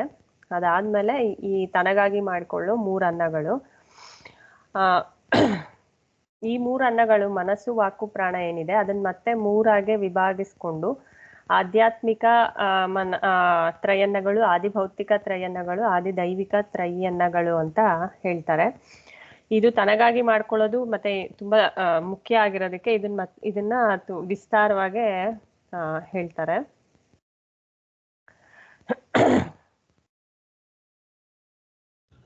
ಅಂದ್ರೆ ಅದು ಸಾಧನ ರೂಪ ಆದ್ರೆ ಇದು ಸಾಧ್ಯ ರೂಪವಾದಂತ ಅನ್ನಗಳು. ಈ ತ್ರಯನ್ನಗಳು ಸಾಧ್ಯ ರೂಪವಾದಂಥದ್ದು ಅಂತ, ಫಲ ರೂಪವಾದಂತ ಅನ್ನಗಳು ಅಂತ. ಅದರಲ್ಲೇ ಮೊದಲನೇದಾಗಿ ಆಧ್ಯಾತ್ಮಿಕ ತ್ರಯನ್ನಗಳು. ಅದರಲ್ಲೇ ಮೊದಲನೇದು ಆಧ್ಯಾತ್ಮಿಕ ಮನಸ್ಸು. ಇದು ಮನಸ್ಸಿನ ಇರುವು ಮತ್ತೆ ಮನಸ್ಸಿನ ಸ್ವರೂಪಗಳ ವಿಷಯ ಈ ಬ್ರಾಹ್ಮಣದಲ್ಲಿ ಹೇಳ್ತಾ ಇದೆ. ಮೊದಲನೇದಾಗೆ ಶ್ರೋತ್ರವೇ ಮುಂತಾದ ಹೊರಗಿನ ಕರಣಗಳಿಗಿಂತ, ಅಂದ್ರೆ ನಮ್ಗೆ ಹೊರಗಡೆ ಇರೋ ಇಂದ್ರಿಯಗಳು ಗೊತ್ತಾಗುತ್ತೆ, ಕಾಣಿಸುತ್ತೆ. ಬಟ್ ಮನಸ್ಸಿದೆ ಅನ್ನೋದು ಹೆಂಗೆ ಗೊತ್ತಾಗುತ್ತೆ ಅಂದ್ರೆ ಹೊರಗಿನ ಕರಣಗಳು ಯಾವುದೇ ವಿಷಯನ ಗ್ರಹಿಸ್ಬೇಕಂದ್ರು ಅದ್ರ ಜೊತೆ ಮನಸ್ಸಿನ ಸಂಪರ್ಕ ಆಗ್ಲೇಬೇಕು. ಆವಾಗ್ಲೇ ನಮ್ಗೆ ಜ್ಞಾನ ಅಂತ ಆಗೋದು. ಈಗ ಏನಾದ್ರೂ ನೋಡ್ದ ಅಂತ ಹೇಳಿದ್ರೆ ಕಣ್ ತೆಗ್ದೇ ಇದ್ರು ಕೂಡ ಕಾಣಿಸ್ದೇ ಇರ್ಬೋದು. ಯಾಕೆಂದ್ರೆ ಅಲ್ಲಿ ಮನಸ್ಸಿಟ್ಟಿಲ್ವಾ ಅಂತ ಕೇಳ್ತಾರೆ. ಮನಸ್ಸಿಟ್ಟಿದ್ರೇನೆ ನಮ್ಗೇನಾದ್ರೂ ಕಾಣಿಸೋದು. ಹಂಗೆ ಯಾವುದೇ ಇಂದ್ರಿಯಗಳಿಗಾದ್ರೂ ಆಗ್ಲಿ ಅದು ಮನಸ್ಸಿಟ್ಟಿರ್ಬೇಕು. ಹಂಗಾಗಿ ಮನಸ್ಸು ಇದೆ ಅಂತ ಸಿದ್ಧ ಆಗತ್ತೆ. ಆಮೇಲೆ ಅಷ್ಟೇ ಅಲ್ಲದೆ ಎಲ್ಲಾ ಸರ್ವಕರಣಗಳ ವಿಷಯಗಳ ಸಂಬಂಧ ಉಳ್ಳ ಅಂತಃಕರಣ ಒಂದಿದೆ ಅಂತ ಗೊತ್ತಾಗುತ್ತೆ. ಆ ಅಂತಃಕರಣನೇ ಮನಸ್ಸು ಅಂತ ಕರಿತಾ ಇರೋದು. ಇನ್ನೊಂದು ಕಾರಣನು ಶ್ರುತಿನೇ ಹೇಳ್ತಾ ಇದೆ. ಏನಂದ್ರೆ ಮನಸ್ಸೆಂಬ ಅಂತಃಕರಣವು ಇದೆ ಎಂದು ನಿಶ್ಚಯಿಸಬೇಕು. ಏನಕ್ಕೆ ಅಂದ್ರೆ ಚಕ್ಷುರಿಂದ್ರಿಯಕ್ಕೆ ಏನಾದ್ರೂ ಗೋಚರ ಅಲ್ದೇನು ಹಿಂದಗಡೆಯಿಂದ ಯಾರಾದ್ರೂ ನಮ್ಮನ್ನ ಮುಟ್ಟಿದ್ರೆ, ಅಂದ್ರೆ ಸ್ಪರ್ಶ ಮಾಡಿದ್ರು, ಇದು ಕೈಯಿಂದಾನೇ ಆಗಿದ್ದು ಅಥವಾ ಮೊಣಕಾಲಿಂದಾನೇ ಸ್ಪರ್ಶ ಆಗಿದ್ದು ಅಂತ ಗೊತ್ತಾಗುತ್ತೆ. ಅದು ಕೂಡ ಮನಸ್ಸಿಂದಾನೇ ಗೊತ್ತಾಗತ್ತೆ ಅಂತ ಮನಸ್ಸಿನ ಇರುವಿನ ಬಗ್ಗೆ ಹೇಳ್ತಾರೆ. ಅದಾದ್ಮೇಲೆ ಮನಸ್ಸಿನ ಸ್ವರೂಪದ ಬಗ್ಗೆ ಹೇಳ್ತಾರೆ. ಇದು ತುಂಬಾ ಅಂದ್ರೆ ತುಂಬಾ ಸುಲಭನೇ. ಮನಸ್ಸು ಏನ್ ಮಾಡತ್ತೆ, ಏನೇನ್ ಕೆಲಸ ಮಾಡತ್ತೆ ಅಂದ್ರೆ ಮೊದಲನೇದು ಕೋರಿಕೆಗಳು, ಇದು ಬೇಕು ಅದು ಬೇಕು ಅನ್ನೋ ಕಾಮನೆಗಳು ಬರಿಸುತ್ತೆ, ಅಥವಾ ಯೋಚನೆ ಮಾಡೋ ಸಂಕಲ್ಪ ವಿಕಲ್ಪಗಳು ಮಾಡಿಸುತ್ತೆ, ಅಥವಾ ಸಂಶಯ ಅನುಮಾನ ಸಂಶಯ ಜ್ಞಾನ ಮಾಡಿಸುತ್ತೆ. ಅದನ್ನ ವಿಚಿಕಿತ್ಸೆ ಅಂತಾರೆ. ಶ್ರದ್ಧೆ ಅಶ್ರದ್ಧೆ ಅಂತಾರೆ. ಅಂದ್ರೆ ಅದೃಷ್ಟ ಫಲ ಅಂದ್ರೆ ಸ್ವರ್ಗಲೋಕ ಆತರ ಫಲಕ್ಕಾಗಿ ಮಾಡುವಂತ ಕರ್ಮಗಳಲ್ಲಿ ಆಸ್ತಿಕ್ಯ ಬುದ್ಧಿ, ಅಂದ್ರೆ ಅದ್ರಲ್ಲಿ ನಂಬಿಕೆ ಇದ್ದು ಮಾಡಿದ್ರೆ ಅದನ್ನ ಶ್ರದ್ಧೆ ಅಂತಾರೆ. ಅದ್ರಲ್ಲಿ ಯಾರಿಗೆ ಅದ್ರ ನಂಬಿಕೆ ಇಲ್ವೋ ಅಶ್ರದ್ಧೆ ಅಂತಾರೆ. ಇದು ಎಲ್ಲ ಮನಸ್ಸಿನಿಂದಾನೇ ಆಗುವಂಥದ್ದು. ಆಮೇಲೆ ಧೃತಿ ಅಧೃತಿ, ಏನಾದ್ರೂ ಮಾಡ್ಲೇಬೇಕು ಅಂತ ಧೃತಿಯಿಂದ ಇರೋದು ಧರಿಸುವುದು ಅಂತ ಅಂದ್ರೆ. ಹ್ರೀ ಅಂದ್ರೆ ನಾಚಿಕೆ, ಧೀ ಅಂದ್ರೆ ಪ್ರಜ್ಞೆ, ಭೀ ಅಂದ್ರೆ ಹೆದರಿಕೆ. ಅಂದ್ರೆ ಇಲ್ಲಿ ಕೆಲವೊಂದು ಕೊಟ್ಟಿದ್ದಾರೆ, ಇನ್ನು ಮನಸ್ಸಿನ ಸ್ವರೂಪ ಎಷ್ಟೊಂದಿರ್ಬೋದು. ಅಂದ್ರೆ ಮನಸ್ಸಿನಿಂದ ಏನೇನ್ ಕೆಲ್ಸಗಳು ನಡೆಯುತ್ತೆ ಅನ್ನೋದು ಅಷ್ಟೇ ಇಲ್ಲಿ ಕೊಟ್ಟಿರೋದು ಆಧ್ಯಾತ್ಮಿಕ ಮನಸ್ಸಿನ ಸ್ವರೂಪ.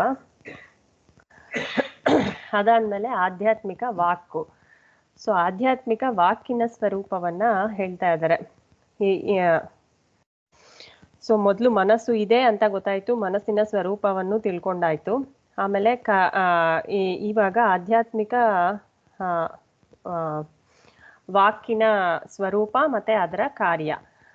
ಯಾವುದೇ ಶಬ್ದ ಆಗ್ಲಿ ಲೋಕದಲ್ಲೇ ವಾಕಿನ ಮೂಲಕನೇ ವ್ಯಕ್ತಗೊಳಿಸೋದು, ಜ್ಞಾನ ಆಗೋದು ನಮ್ಗೆ ವಾಕಿನಿಂದಲೇ. ಅದು ಶಬ್ದನೇ, ಅಂದ್ರೆ ಹಿಂಗೆ ಮಾತಾಡೋದು ಅನ್ನೋದು ಒಂದೇ ಅಲ್ಲ ವಾಕು, ಬೇರೆ ಧ್ವನಿನೇ ಆಗಿರ್ಬೋದು. ಈಗ ವಾದ್ಯಗಳ ಧ್ವನಿ ಇರ್ಬೋದು, ಮೇಘಗಳ ಧ್ವನಿ ಇರ್ಬೋದು.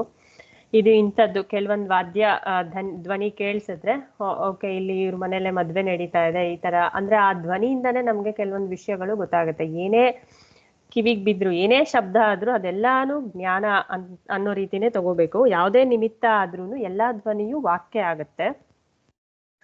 ಅದಾದ್ಮೇಲೆ ಈ ವಾಕನ್ನು ಎಲ್ಲವೂ ಈ ವಾಕಿನ ಅಧೀನವಾಗೇ ಇರುತ್ತದೆ. ಅಂದ್ರೆ ಎಲ್ಲವೂ ಈ ವಾಕನ್ನೇ ಹಿಂಬಾಲಿಸ್ಕೊಂಡು ಇರುತ್ತೆ. ಆ ವಾಕ್ನೆ ಇದು ಅಭಿಧೇಯದಂತೆ ಪ್ರಕಾಶ್ಯವಲ್ಲ, ಅಭಿಧೇಯವನ್ನು ಬೆಳಗಿ ತೋರತಕ್ಕದ್ದು. ಅಂದ್ರೆ ಬೇರೆ ವಸ್ತುಗಳ ಜ್ಞಾನ ಕೊಡುತ್ತೆ ಈ ವಾಕು. ಅಂದ್ರೆ ವಾಕಿನ ಮೂಲಕ ಹೇಳೋದ್ರಿಂದ ಬೇರೆ ವಸ್ತುಗಳ ಅರ್ಥ ಆಗತ್ತೆ ನಮ್ಗೆ. ಆದ್ರೆ ವಾಕನ್ನ ಯಾವ್ದ್ರಿಂದನೂ ತಿಳಿಸಿ ಹೇಳೋದಕ್ಕಾಗೋದಿಲ್ಲ. ಹಂಗೇನಾದ್ರೂ ಹೇಳೋಕೆ ಆಗುತ್ತೆ ಅನ್ನೋದಾದ್ರೆ ಅದು ಅನವಸ್ಥಾ ದೋಷ ಬಂದ್ಬಿಡುತ್ತೆ. ಅವಾಗ ಯಾವ್ದು ವಾಕನ್ನ ಹೇಳ್ತಾ ಇದೆಯೋ ಅದನ್ನ ತಿಳ್ಸಕ್ ಇನ್ನೊಂದ್ ಬೇಕಾಗುತ್ತೆ, ಅದನ್ನ ತಿಳ್ಸೋಕ್ ಇನ್ನೊಂದ್ ಬೇಕಾಗುತ್ತೆ. ಹಂಗೆ ಆದ್ರಿಂದ ವಾಕು ಎಲ್ಲವನ್ನೂ ಪ್ರಕಾಶಿಸಿ ತೋರಿಸುತ್ತೆ, ಆದ್ರೆ ಯಾವುದು ಕೂಡ ವಾಕನ್ನ ಪ್ರಕಾಶಿಸಿ ತೋರ್ಸಕ್ಕಾಗಲ್ಲ ಅಂತ ಹೇಳಿದ್ರು. ಅದಾದ್ಮೇಲೆ ಆಧ್ಯಾತ್ಮಿಕ ಪ್ರಾಣ ಮತ್ತು ಅದರ ಸ್ವರೂಪ. ಇದು ಅಂದ್ರೆ ತುಂಬಾ ಸುಲಭನೇ ಇರುತ್ತೆ. ಪ್ರಾಣ ಅಂದ್ರೆ ಒಳಗಡೆ ಹೋಗುವಂತ ಗಾಳಿ, ವಾಯು ಸಂಚಾರ. ಮುಖ ನಾಸಿಕೆಯಿಂದ ಹೃದಯ ವೃತ್ತಿಯವರೆಗೆ ನಡೆಯುವ ವಾಯು ಸಂಚಾರವನ್ನ ಪ್ರಾಣ ಅಂತ ಹೇಳ್ತಾರೆ. ಅದನ್ನ 5 ರೀತಿಯಾಗಿ ವಿಭಾಗಿಸ್ಕೊಂಡು ಹೇಳ್ತಾರೆ. ಒಳಗಡೆ ಹೋಗೋ ವಾಯುವನ್ನ ಪ್ರಾಣ, ಮತ್ತೆ ಹಿಂದಕ್ಕೆ ಒಯ್ಯೋ ವಾಯುವನ್ನ ಅಪಾನ ಅಂತಾರೆ. ವ್ಯಾನ ಅಂದ್ರೆ ಪ್ರಾಣ ಮತ್ತೆ ಅಪಾನಗಳ ಸಂಧಿ ಆಗಿದೆ. ಅಂದ್ರೆ ಹೊಕ್ಕಳಿನ ಸ್ಥಾನದಲ್ಲಿರೋದು ವ್ಯಾನ. ಆ ವ್ಯಾನ ವಾಯುವಿಂದನೇ ವ್ಯಾಯಾಮ ಮಾಡಕ್ಕಾಗತ್ತೆ. ಮತ್ತೆ ಏನಾದ್ರೂ ಭಾರವಾದ ವಸ್ತು ಎತ್ತಬೇಕು ಅಂದ್ರೆ ಅಂತ ಟೈಮಲ್ಲೆಲ್ಲ ವೀರ್ಯವಾದ ಕೆಲಸಗಳೇನಾದ್ರೂ ಮಾಡ್ಬೇಕು ಅಂದ್ರೆ ವ್ಯಾನ ವಾಯುವಿಂದ ಮಾಡ್ತೀವಿ. ಇನ್ನ ಉದಾನ ವಾಯು ಅಂದ್ರೆ ಮೇಲಕ್ಕೆ ಹೋಗುವುದು ಅಂತ, ಅಂಗಾಲಿನಿಂದ ನೆತ್ತಿಯವರೆಗಿನ ಸ್ಥಾನ ಉಳ್ಳದ್ದು ಅಂತ. ಉದಾನ ವಾಯುವೇ ಎಲ್ಲವನ್ನು ತೆಗೆದುಕೊಂಡು ಪ್ರಾಣ ಬಿಡೋ ಸಮಯದಲ್ಲೇ ಹೋಗೋದು ಅಂತ ಹೇಳ್ತಾರೆ.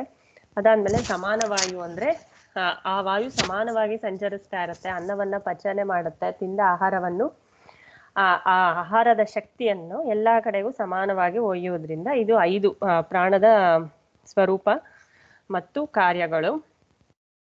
ಇಲ್ಲಿ ಅನ ಅಂತ ಎಲ್ಲದಕ್ಕೂ ಹೇಳಿದೆ. ಅನ ಅಂದ್ರೆ ಆ ವೃತ್ತಿಗಳನ್ನ ತಿಳಿಸೋದು ಅಂತ ಆಗತ್ತೆ. ಅಪಾನ, ವ್ಯಾನ, ಪ್ರಾಣ, ಅನ ಅಂತ ಬರುತ್ತಲ್ಲ. ಸೊ ಹಂಗಾಗಿ ಅದು ಅನ ಅಂತ ಅಂದ್ರೆ ಆ ವೃತ್ತಿಗಳನ್ನ ಏನ್ ಹೇಳ್ತೀವಿ ಅಲ್ವಾ, ಅದಕ್ಕೆ ಅನ ಅಂತ ಹೆಸರು. ಸೊ ಈ ಶರೀರ ಎಲ್ಲ, ನಮ್ದು ಶರೀರ ಎಲ್ಲ ಏನಿದೆ ಅಂದ್ರೆ ಈ 3 ಆಧ್ಯಾತ್ಮಿಕ ತ್ರಯಿ ಅನ್ನಗಳಿಂದನೇ ಕೂಡ್ಕೊಂಡಿದ ನಮ್ಮ ಶರೀರ. ಸೊ ವಾಂಗ್ಮನ ಪ್ರಾಣಗಳಿಂದ ಆಗಿರುವುದೇ ಎಂದರೆ ಈ ಕಾರ್ಯಕರಣ ಸಂಗಾತ, ಕಾರ್ಯರೂಪವಾಗಿ ಮತ್ತೆ ಕರಣಗಳು ಅದ ಸಂಗಾತವಾಗಿಯೇ ನಾವು ಕೆಲಸ ಮಾಡೋದು. ಆತ್ಮವು ಆತ್ಮಸ್ವರೂಪವೆಂದು ಅವಿವೇಕಿಗಳು ಅಭಿಮಾನ ಪಡುತ್ತಿರುವ ಶರೀರವು ಸಾಮಾನ್ಯವಾಗಿ ಏತನ್ಮಯವು ಎಂದು ಹೇಳಿದ್ದನ್ನು ವಿಶೇಷವಾಗಿ ವಾಂಗ್ಮಯವು, ಮನೋಮಯವು, ಪ್ರಾಣಮಯವು ಎಂದು ಸ್ಫುಟಗೊಳಿಸಿರುತ್ತದೆ. ಏತನ್ಮಯ ನಾನು ಅಂತ ನಾವೇನ್ ಹೇಳ್ತೀವೋ ಇದೆ ವಾಂಗ್ಮಯ, ಮನೋಮಯ, ಪ್ರಾಣಮಯ ಅಂತ ಅದನ್ನ ಇನ್ನೂ ಸ್ಪಷ್ಟವಾಗಿ ವಿವರಿಸಿ ಹೇಳಿದೆ ಅಂತ. ಈ ಆಧ್ಯಾತ್ಮಿಕ ಗೋಳಕ ಅಂತಾರಲ್ಲ, ಅಂದ್ರೆ ಪರಿಚ್ಛಿನ್ನವಾದ ಶರೀರಗಳು, ಇದರ ಕರಣಗಳೇ ಈ ತ್ರಯಿ ಅನ್ನಗಳು ಆಕ್ಚುಲ್ ಆಗಿ. ಈಗ ಅದೇ ರೀತಿಯಲ್ಲಿ ಏನು ನಾವು ಶರೀರದಲ್ಲಿ ನೋಡ್ಕೊಂಡ್ವೋ, ಶರೀರನೇ ಗೋಳಕ ಆಗಿ ಅದರ ಕರಣಗಳಾಗಿ ಈ ತ್ರಯಿ ಅನ್ನಗಳನ್ನ ನಾವೇನ್ ನೋಡ್ಕೊಂಡ್ವೋ, ಅದೇ ರೀತಿಯಾಗಿ ಆದಿ ಭೌತಿಕ ತ್ರಯಿ ಅನ್ನಗಳನ್ನ ನೋಡ್ಕೋಬಹುದು. ಅಂದ್ರೆ ಅದನ್ನ ವಿಸ್ತಾರವಾಗಿ ನಾವು ಅರ್ಥ ಮಾಡ್ಕೊಳ್ಳೋದಕ್ಕೆ ಏನು ಶರೀರದಲ್ಲೇ ವಾಂಗ್ಮನ ಪ್ರಾಣಗಳನ್ನ ನೋಡ್ಕೊಂತೀವೋ, ನಮ್ಮ ಸುತ್ತಲಿರೋ ಜಗತ್ತಿನಲ್ಲೂ ಕೂಡ ಅದೇ ರೀತಿಯಾಗಿ ಭೌತಿಕವಾದ ಪ್ರಪಂಚದಲ್ಲೂ ಆ ವಾಂಗ್ಮನ ಪ್ರಾಣಗಳನ್ನ ಹೆಂಗ್ ನೋಡ್ಕೊಳ್ಳೋದು ಅಂತ ತೋರಿಸ್ತಾ ಇದ್ದಾರೆ. ಅದರಲ್ಲೇ ಮೊದಲನೇದಾಗಿ ಲೋಕಾತ್ಮಕ ತ್ರಯಿ ಅನ್ನಗಳು. ಅದರಲ್ಲೇ ವಾಕ್ಗೆ ಈ ಲೋಕ ಅನ್ನೋದೇನಿದೆಯೋ ಈ ಪ್ರಪಂಚ, ಅದನ್ನ ವಾಕ್ಗೆ ಹೋಲಿಸ್ತಾರೆ. ಮನಸ್ಸನ್ನ ಅಂತರಿಕ್ಷಕ್ಕೆ ಹೋಲಿಸ್ತಾರೆ. ಪ್ರಾಣವನ್ನ ಆ ಲೋಕಕ್ಕೆ ಅಂದ್ರೆ ಸುವರ್ಲೋಕಕ್ಕೆ ಹೋಲಿಸ್ತಾರೆ. ಅದನ್ನೇ ಭುವಃ ಸ್ವಹ ಅಂತ 3 ಲೋಕಗಳು ಇವೆ, ವಾಂಗ್ಮನ ಪ್ರಾಣಗಳೆಂಬಿವೆ ಅಂತ ಆ ಲೋಕಗಳಿಗೆ ಹೋಲಿಸಿ ಹೇಳ್ತಾರೆ. ಅದೇ ರೀತಿ ವೇದಾತ್ಮಕ ತ್ರಯಿ ಅನ್ನಗಳು, ವೇದಗಳಲ್ಲೂ ಕೂಡ ತ್ರಯಿ ಅನ್ನಗಳು ವಾಕು, ಮನಸ್ಸು, ಪ್ರಾಣಗೆ ಹೋಲಿಸಿ ಹೇಳ್ತಾರೆ. ಒಂದು ಋಗ್ವೇದ, ಛಂದೋಬದ್ಧವಾಗಿರೋ ಋಗ್ವೇದವನ್ನ ಹೇಳೋದಕ್ಕೆ ವಾಕಿನ ಮೂಲಕವೇ ಹೇಳ್ತೀವಿ. ಅಂದ್ರೆ ಯಾವುದೇ ವೇದ ಹೇಳಿದ್ರು ವಾಕಿನ ಮೂಲಕನೇ, ಅಂದ್ರೆ ವಾಕ್ ಶಕ್ತಿ ಇಲ್ಲಿ ಹೆಚ್ಚಿಗೆ ಉಪಯೋಗ ಮಾಡ್ತೀವಿ ಅಂತ ಅಷ್ಟೇ. ಆಮೇಲೆ ಯಜುರ್ವೇದದಲ್ಲೇ ಆ ಋಗ್ವೇದದ ಅರ್ಥ ಇರುತ್ತೆ, ಆ ಮಂತ್ರಗಳ ವಿವರಣೆ ಇರುತ್ತೆ, ಅರ್ಥ ಇರುತ್ತೆ. ಅದು ಪ್ರೋಸ್ ತರ ಇರುತ್ತೆ ಅಂತಾರೆ, ಗದ್ಯ ಭಾಗದಲ್ಲಿರುತ್ತೆ ಅದು. ಅದನ್ನ ಅರ್ಥ ಮಾಡ್ಕೊಳ್ಳೋದಕ್ಕೆ ಮನಸ್ಸನ್ನ ಉಪಯೋಗಿಸ್ತೀವಿ. ಆದ್ರಿಂದ ಯಜುರ್ವೇದಕ್ಕೆ ಮನಸ್ಸನ್ನ ಹೇಳ್ತಾರೆ. ಅದಾದ್ಮೇಲೆ ಪ್ರಾಣವು ಸಾಮವೇದ ಗಾನ ರೂಪದಲ್ಲಿರುತ್ತೆ. ಹಾಡ್ಬೇಕು ಅಂದ್ರೆ ನಮ್ಗೆ ಉಸಿರು ಸಾಲ್ಬೇಕಲ್ವಾ. ಸೊ ಹಂಗಾಗಿ ಆ ಉಸಿರು ತಗೊಂಡೇ ಹಾಡಕ್ಕಾಗತ್ತೆ. ಹಂಗಾಗಿ ಪ್ರಾಣವನ್ನ ಸಾಮವೇದಕ್ಕೆ ಹೋಲಿಸ್ತಾರೆ. ಹಂಗೆ ದೇವಾಧ್ಯಾತ್ಮಕ ತ್ರಯಿ ಅನ್ನಗಳು. ಅದ್ರಲ್ಲೇ ದೇವತೆಗಳನ್ನ ವಾಕ್ ಅಂತಾರೆ, ಪಿತೃಗಳಿಗೆ ಮನಸ್ಸಂತಾರೆ, ಮನುಷ್ಯರಿಗೆ ಪ್ರಾಣವನ್ನ ಹೋಲಿಸ್ತಾರೆ. ಅಂದ್ರೆ ವಾಕಿನಿಂದಲೇ ದೇವತೆಗಳನ್ನ ಸ್ತುತಿಸ್ತೀವಿ, ಸ್ತೋತ್ರ ಹೇಳ್ತೀವಿ, ಪೂಜೆ ಮಾಡೋದು ಎಲ್ಲ ದೇವತೆಗಳಿಗೆ ವಾಕಿನಿಂದಲೇ ನಾವು ಮಾಡೋದ್ರಿಂದ ದೇವತೆಗಳಿಗೆ ವಾಕ್ ಅಂತಾರೆ. ಅಂದ್ರೆ ಮತ್ತೆ ಪಿತೃ ಕಾರ್ಯಗಳು ಏನೇ ಮಾಡ್ಬೇಕಾದ್ರೂ ಮನಸ್ಸಿಟ್ಟು ಮಾಡ್ಬೇಕು. ಅದಕ್ಕೆ ಶ್ರದ್ಧಾ ಅಂತಾರೆ, ಶ್ರದ್ಧೆಯಿಂದ ಮಾಡೋದನ್ನೇ. ಹಂಗಾಗಿ ಅದಕ್ಕೆ ಮನಸ್ಸಿನ ಜೊತೆ ಹೋಲಿಸ್ತಾರೆ. ಪ್ರಾಣ ಅಂದ್ರೆ ಮನುಷ್ಯ ಅಂತ ಇರೋದೆ, ಪ್ರಾಣ ಸಂಚರಿಸ್ತಾ ಇರೋದ್ರಿಂದಲೇ ಅವನ್ನ ಪ್ರಾಣಿ ಅಂತ ಕರೀತಾರೆ, ಅವನ್ನೇ ಮನುಷ್ಯ ಅಂತ ಕರೀತಾರೆ. ಹಂಗಾಗಿ ಮನುಷ್ಯರನ್ನ ಪ್ರಾಣಕ್ಕೆ ಹೋಲಿಸ್ತಾರೆ. ಅದಾದ್ಮೇಲೆ ತಂದೆ ಮುಂತಾದ ರೂಪದ ತ್ರಯಿ ಅನ್ನಗಳು. ಸೊ ತಂದೆ ತಾಯಿ ಪ್ರಜೆನ ಹೋಲಿಸ್ತಾರೆ. ಅಂದ್ರೆ ವಾಕನ್ನ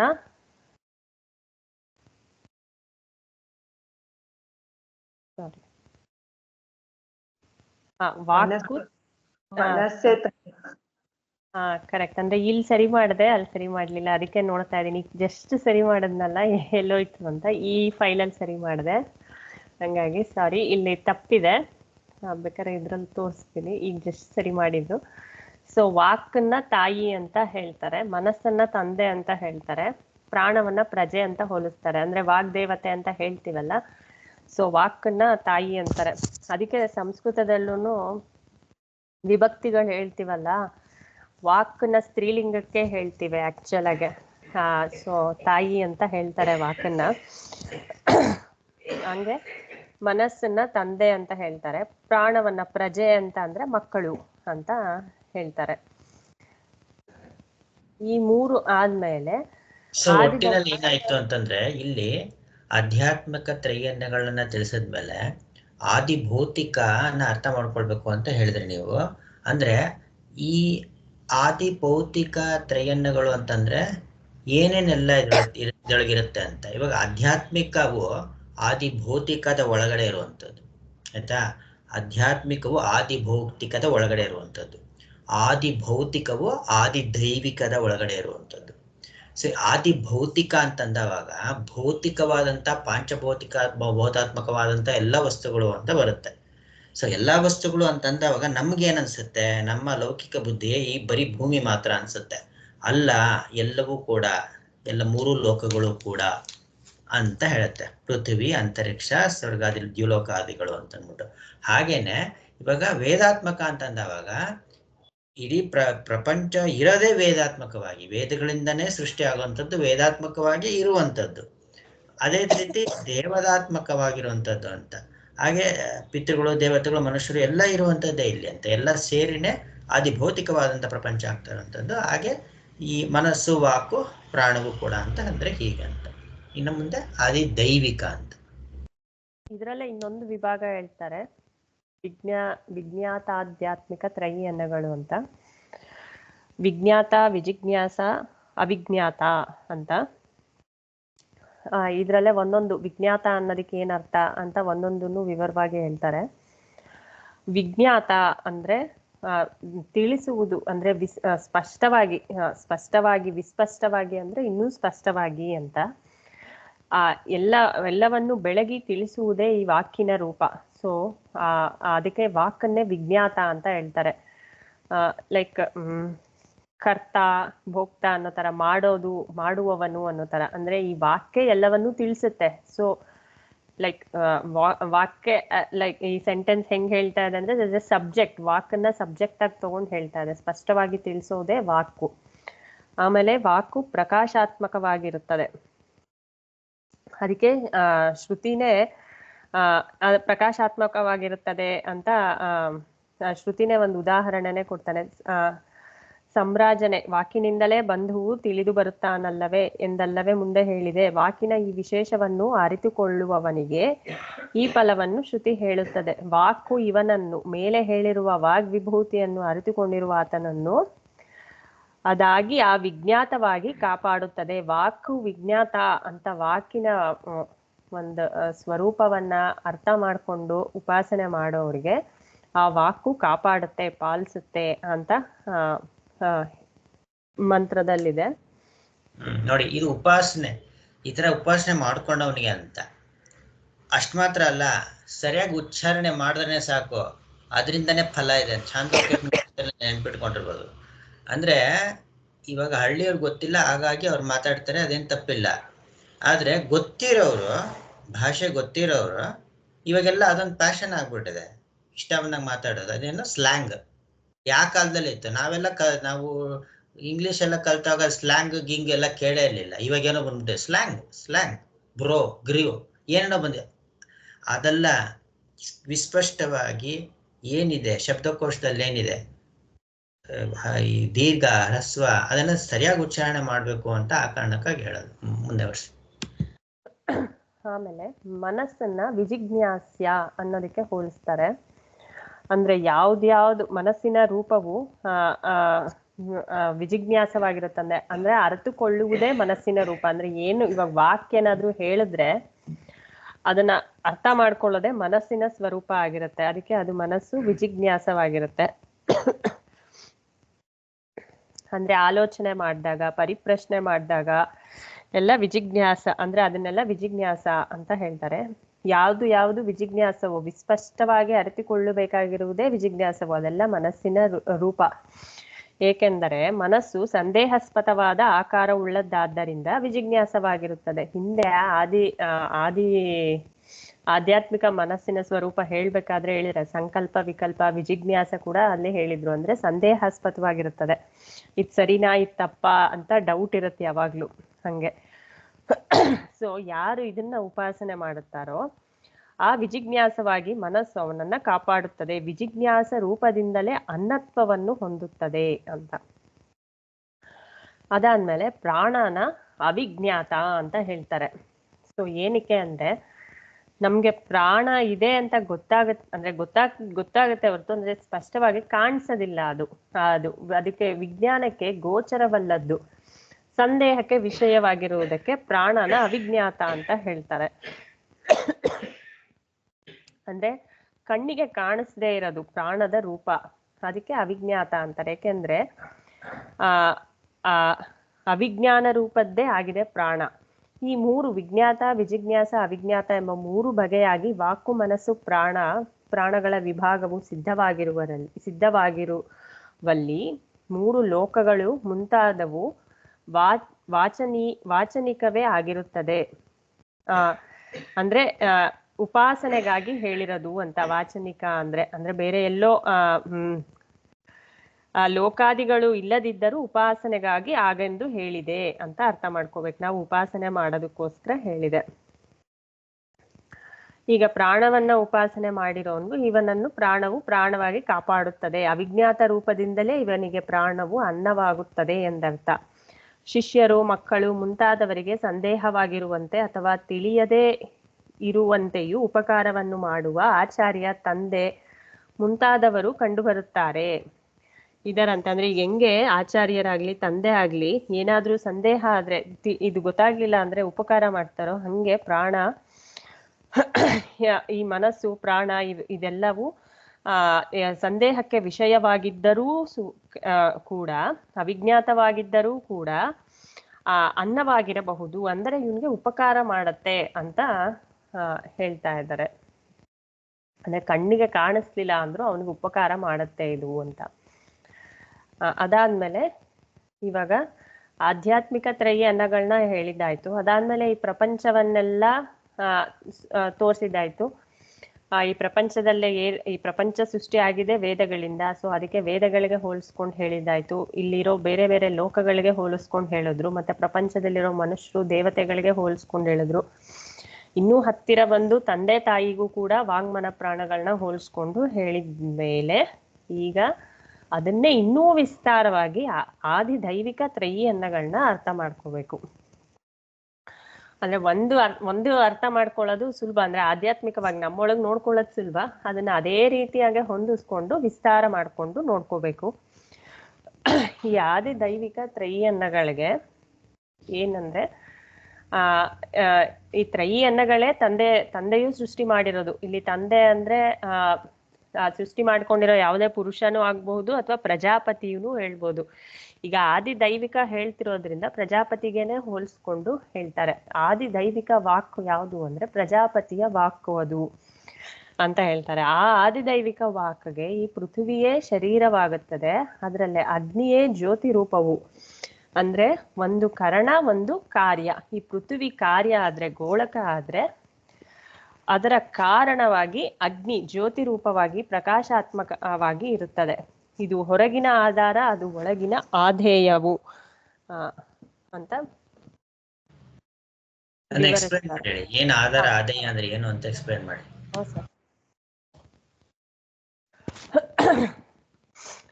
ಈ ಪ್ರಜಾಪತಿಯ ಅನ್ನವೆಂದು ಪ್ರಕೃತವಾಗಿರುವ ವಾಕ್ಯಿಗೆ ಪೃಥ್ವಿಯು ಶರೀರವು ಅಂದ್ರೆ ಹೊರಗಿನ ಆಧಾರವು ಅಂದ್ರೆ ಗೋಳಕವು. ಈ ಪೃಥ್ವಿಗೆ ಆಧೇಯವಾಗಿ ಅಂದ್ರೆ ಇದಕ್ಕೆ ಆಧಾರವಾಗಿ ಏನಿದೆ ಅಂದ್ರೆ ಪ್ರಜಾಪತಿಯ ವಾಕು ಎಂಬುದು ಪೃಥ್ವಿಗೆ ಆಧೇಯವಾಗಿರುವುದು ಅಗ್ನಿ. ಆಮೇಲೆ ಪ್ರಜಾಪತಿಯು ವಾಕು ಎಂಬುದು ಆಧಾರವು ಅಪ್ರಕಾಶವೂ ಆಗಿರುವ ಕಾರ್ಯವು, ಆಧೇಯವು ಪ್ರಕಾಶವೂ ಆಗಿರುವ ಕರಣವು ಎಂದು ಎರಡು ಬಗೆಯಷ್ಟೇ ಪೃಥ್ವಿ ಅಗ್ನಿ ಎಂಬ ಈ ಎರಡೂ ಪ್ರಜಾಪತಿಯ ವಾಕ್ಯೆ. ಇಲ್ಲಿ ಆಧ್ಯಾತ್ಮಿಕ ಆದಿಭೂತ ಎಂಬ ಭೇದಗಳಿಂದ ಭಿನ್ನವಾಗಿರುವ ವಾಕು ಎಷ್ಟು ಆಗಿರುತ್ತದೆಯೋ ಅಲ್ಲೆಲ್ಲ ಆಧಾರವಾಗಿರುವ ಪೃಥ್ವಿ ಅಂದ್ರೆ ಆಧಾರವಾಗಿ ಹಿಡಿದಿದೆ ಪೃಥ್ವಿ, ಅದರ ಕಾರ್ಯವಾಗಿ ಅಷ್ಟೇ ಈ ಅಗ್ನಿಯು ಅಷ್ಟೇ ಆಧೇಯವಾಗಿ ಕರಣ ರೂಪವಾಗಿ ಜ್ಯೋತಿ ರೂಪವಾಗಿ ಪೃಥ್ವಿಯ ಒಳ ಹೊಕ್ಕಿದೆ. ಈ ಅಗ್ನಿಯು ಅಷ್ಟೇ ಆಗಿರುತ್ತಾನೆ, ಪೃಥ್ವಿ ಎಷ್ಟಿದೆಯೋ ಅಷ್ಟೇ ಅಗ್ನಿಯೂ ಆಗಿರುತ್ತಾನೆ. ಅಲ್ಲ ಇದನ್ನ ಹೇಳಕ್ ಮುಂಚೆನೆ ಈ ಕರಣ ಅಂದ್ರೆ ಏನು ಅನ್ಬೇಕು, ಆಧಾರ ಅಂತಂದ್ರೆ ಏನು ಅಂತ ಹೇಳ್ಬೇಕು, ಗೋಳಕ ಅಂದ್ರೆ ಏನು, ಕರಣ ಅಂದ್ರೆ ಏನು ಅಂತ ಹೇಳ್ಬೇಕು. ಉದಾಹರಣೆ ಕಾಫಿ ಹಾಲು ಉದಾಹರಣೆ ಕೊಟ್ಕೊಂಡು ಹೇಳಿ. ಕಾಫಿ ಲೋಟ ಆತರ. ಅಂದ್ರೆ ಆಧಾರ ಅಂದ್ರೆ ಒಂದ್ ವಸ್ತುವಿಗೆ ಆಧಾರ. ಇವಾಗ ನೀರ್ ತಗೊಂಡ್ಬರ್ಬೇಕು ಅಂದ್ರೆ ಅದಕ್ಕೆ ಆಧಾರವಾಗಿ ಒಂದು ಲೋಟದಲ್ಲೇ ನೀರ್ ತರ್ತೀವಿ. ಸೊ ಲೋಟ ಆಧಾರವಾಗುತ್ತೆ, ಅದ್ರ ಒಳಗಡೆ ಇರೋ ವಸ್ತು ಆಧೇಯವಾಗುತ್ತೆ. ಸೊ ಇದು ಕಾರ್ಯ, ಆಧಾರನ ಕಾರ್ಯ ಅಂತಾರೆ, ಅದು ಗೋಳಕ ಅಂತಾರೆ. ಅದ್ರ ಒಳಗಡೆ ಇರೋ ವಸ್ತು ಕರಣ ಅಂತಾರೆ. ಸೊ ಇದೆರಡೂ ಸೇರಿ ಈ ಪೃಥ್ವಿ ಅಗ್ನಿನ ಅದೇ ರೀತಿ ಹೆಂಗೆ ಒಂದು ಗ್ಲಾಸ್ನ ಆಧಾರ ಅಂದು ಅದ್ರ ಒಳಗಡೆ ಇರುವ ನೀರೋ ಕಾಫಿನೋ ಏನಾದ್ರು ಇದ್ರೆ ಅದನ್ನ ಆಧೇಯ ಅಂತಾರೋ, ಹಂಗೆ ಪೃಥ್ವಿಯನ್ನ ಆಧಾರ ಅಂತ ಹೇಳಿ ಆಮೇಲೆ ಅಗ್ನಿಯನ್ನ ಆಧೇಯ ಅಂತ ಹೇಳ್ತಾರೆ. ಈ ಎರಡೂ ಸೇರಿ ಪ್ರಜಾಪತಿಯ ವಾಕ್ ಆಗುತ್ತೆ. ಅಂದ್ರೆ ಈ ಆಧಾರದ ಒಳಗಡೆ ಅದು ಆಧೇಯವನ್ನು ಹಿಡಿದಿಟ್ಟಿರುತ್ತದು ಅಂತ. ಅಂದ್ರೆ ಈ ಪೃಥ್ವಿ ಅಗ್ನಿಯನ್ನು ಹಿಡಿದಿಟ್ಟಿದೆ, ಹೇಗೆ ಗ್ಲಾಸು ನೀರನ್ನು ಹಿಡಿದಿಟ್ಟಿರುತ್ತೋ ಹಂಗೆ ಹಿಡಿದಿಟ್ಟಿರುತ್ತೆ ಅಂತ.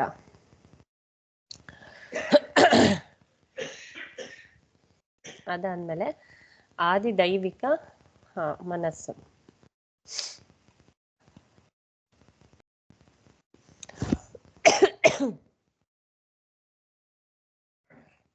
ಇನ್ನ ಈ ಪ್ರಜಾಪತಿಯ ಅನ್ನ ಅಂತ ಹೇಳಿತ್ತಲ್ಲ, ಇದ್ರ ಮನಸ್ಸಿಗೆ, ಈ ಪ್ರಜಾಪತಿಯ ಮನಸ್ಸು ಏನು ಅಂದ್ರೆ ದ್ಯು ಅಂದ್ರೆ ದ್ಯುಲೋಕವು, ಅದೇ ಕಾರ್ಯವೂ ಆಗುತ್ತೆ ಆಧಾರವೂ ಆಗುತ್ತೆ. ಹಂಗೆ ಜ್ಯೋತಿರೂಪ ಅಂದ್ರೆ ಆಧೇಯವಾದ ಕರಣ ಯಾವುದು ಅದಕ್ಕೆ, ಆ ದ್ಯುಲೋಕಕ್ಕೆ ಅಂದ್ರೆ ಆದಿತ್ಯ. ಅಂದ್ರೆ ಆದಿತ್ಯ ಅಂದ್ರೆ ನಮಗ್ ಕಾಣಿಸ್ತಿರೋ ಒಂದು ಸೂರ್ಯ ಅಂತಾನೆ ಅಲ್ಲ, ಸೂರ್ಯಮಂಡಲ ಅಂತ ತಗೋಬೇಕಿಲ್ಲಿ. ಮನಸ್ಸು ಆಧ್ಯಾತ್ಮವೇ ಆಗಲಿ ಆದಿಭೂತವೇ ಆಗಲಿ ಎಷ್ಟು ಪ್ರಮಾಣದ್ದೋ, ಜ್ಯೋತಿರೂಪವಾದ ಮನಸ್ಸೆಂಬ ಕಾರಣಕ್ಕೆ ಆಧಾರವಾಗಿದ್ದುಕೊಂಡಿರುವ ದ್ಯುಲೋಕವು ಅಷ್ಟೇ ವಿಸ್ತಾರವಾಗಿರುವುದು, ಅಷ್ಟೇ ಪರಿಮಾಣ ಉಳ್ಳದ್ದಾಗಿರುವುದು. ಆಮೇಲೆ ಆದಿತ್ಯನು ಅಷ್ಟೇ ವಿಸ್ತಾರ ರೂಪದಿಂದ ಅದರ ಒಳಗೆ ಆಧೇಯವಾಗಿ ಇದ್ದುಕೊಂಡಿದ್ದಾನೆ ಅಂತ. ಈ ಅಜ್ಞಾದಿತ್ಯರು ಆದಿದೈವಿಕ ವಾಂಗ್ ಮನಸ್ಸುಗಳಾದ ತಾಯಿ ತಂದೆಗಳು. ಅಂದ್ರೆ ಇಲ್ಲಿ ಏನ್ ಫಸ್ಟ್ ಹೇಳಿದ್ವೋ ಅಗ್ನಿ ಮತ್ತೆ ಇಲ್ಲಿ ಹೇಳ್ತಿರೋ ಆದಿತ್ಯ, ಇದೆರಡೂ ಕೂಡ ತಾಯಿ ತಂದೆ, ವಾಂಗ್ ಮನಸ್ಸುಗಳಿಗೆ ತಾಯಿ ತಂದೆಗಳು ಅಂತ ಹೇಳ್ತಾರೆ. ಅದನ್ನ ಇಲ್ಲಿ ತೋರಿಸಿದೆ. ಅದರ ಪರಸ್ಪರ ಸಂಬಂಧದಿಂದ ಉಂಟಾಗಿರುವುದೇ ಆ ಆದಿದೈವಿಕವಾದ ಪ್ರಾಣ ಅಂತ ಹೇಳ್ತಾರೆ. ಮತ್ತೆ ಅದು ಭೂಮಿ ಅಂತರಿಕ್ಷಗಳ ನಡುವೆ ಆ ಎರಡರ ಸಂಬಂಧವಾಗಿ ಪ್ರಾಣನು ಬಂದಿದ್ದು ಅಂದ್ರೆ ವಾಯು ಚಲನ ರೂಪವಾದ ಕರ್ಮಕ್ಕಾಗಿ ಜನಿಸಿದನು. ಅಂದ್ರೆ ಪ್ರಕೃತವಾಗಿರೋ ಪ್ರಾಣ ನಾವೇನ್ ಅನ್ಕೊಂತೀವೋ ಅವನ್ನ ಅನ್ಕೋಬಾರ್ದು, ಚಲನ ರೂಪವಾಗಿರೋ ವಾಯು ಅಂತ ಅರ್ಥ ಮಾಡ್ಕೋಬೇಕು.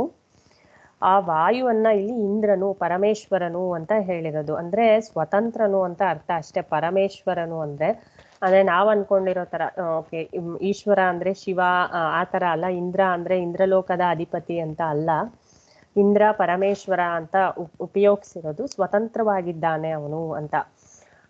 ಏನಕ್ಕೆ ಅವನು ಸ್ವತಂತ್ರವಾಗಿದ್ದಾನೆ ಅಂದ್ರೆ ಅವನು ಅಸಪತ್ನನು, ಅವನಿಗೆ ಎದುರಾಳಿಗಳೇ ಇರೋದಿಲ್ಲ.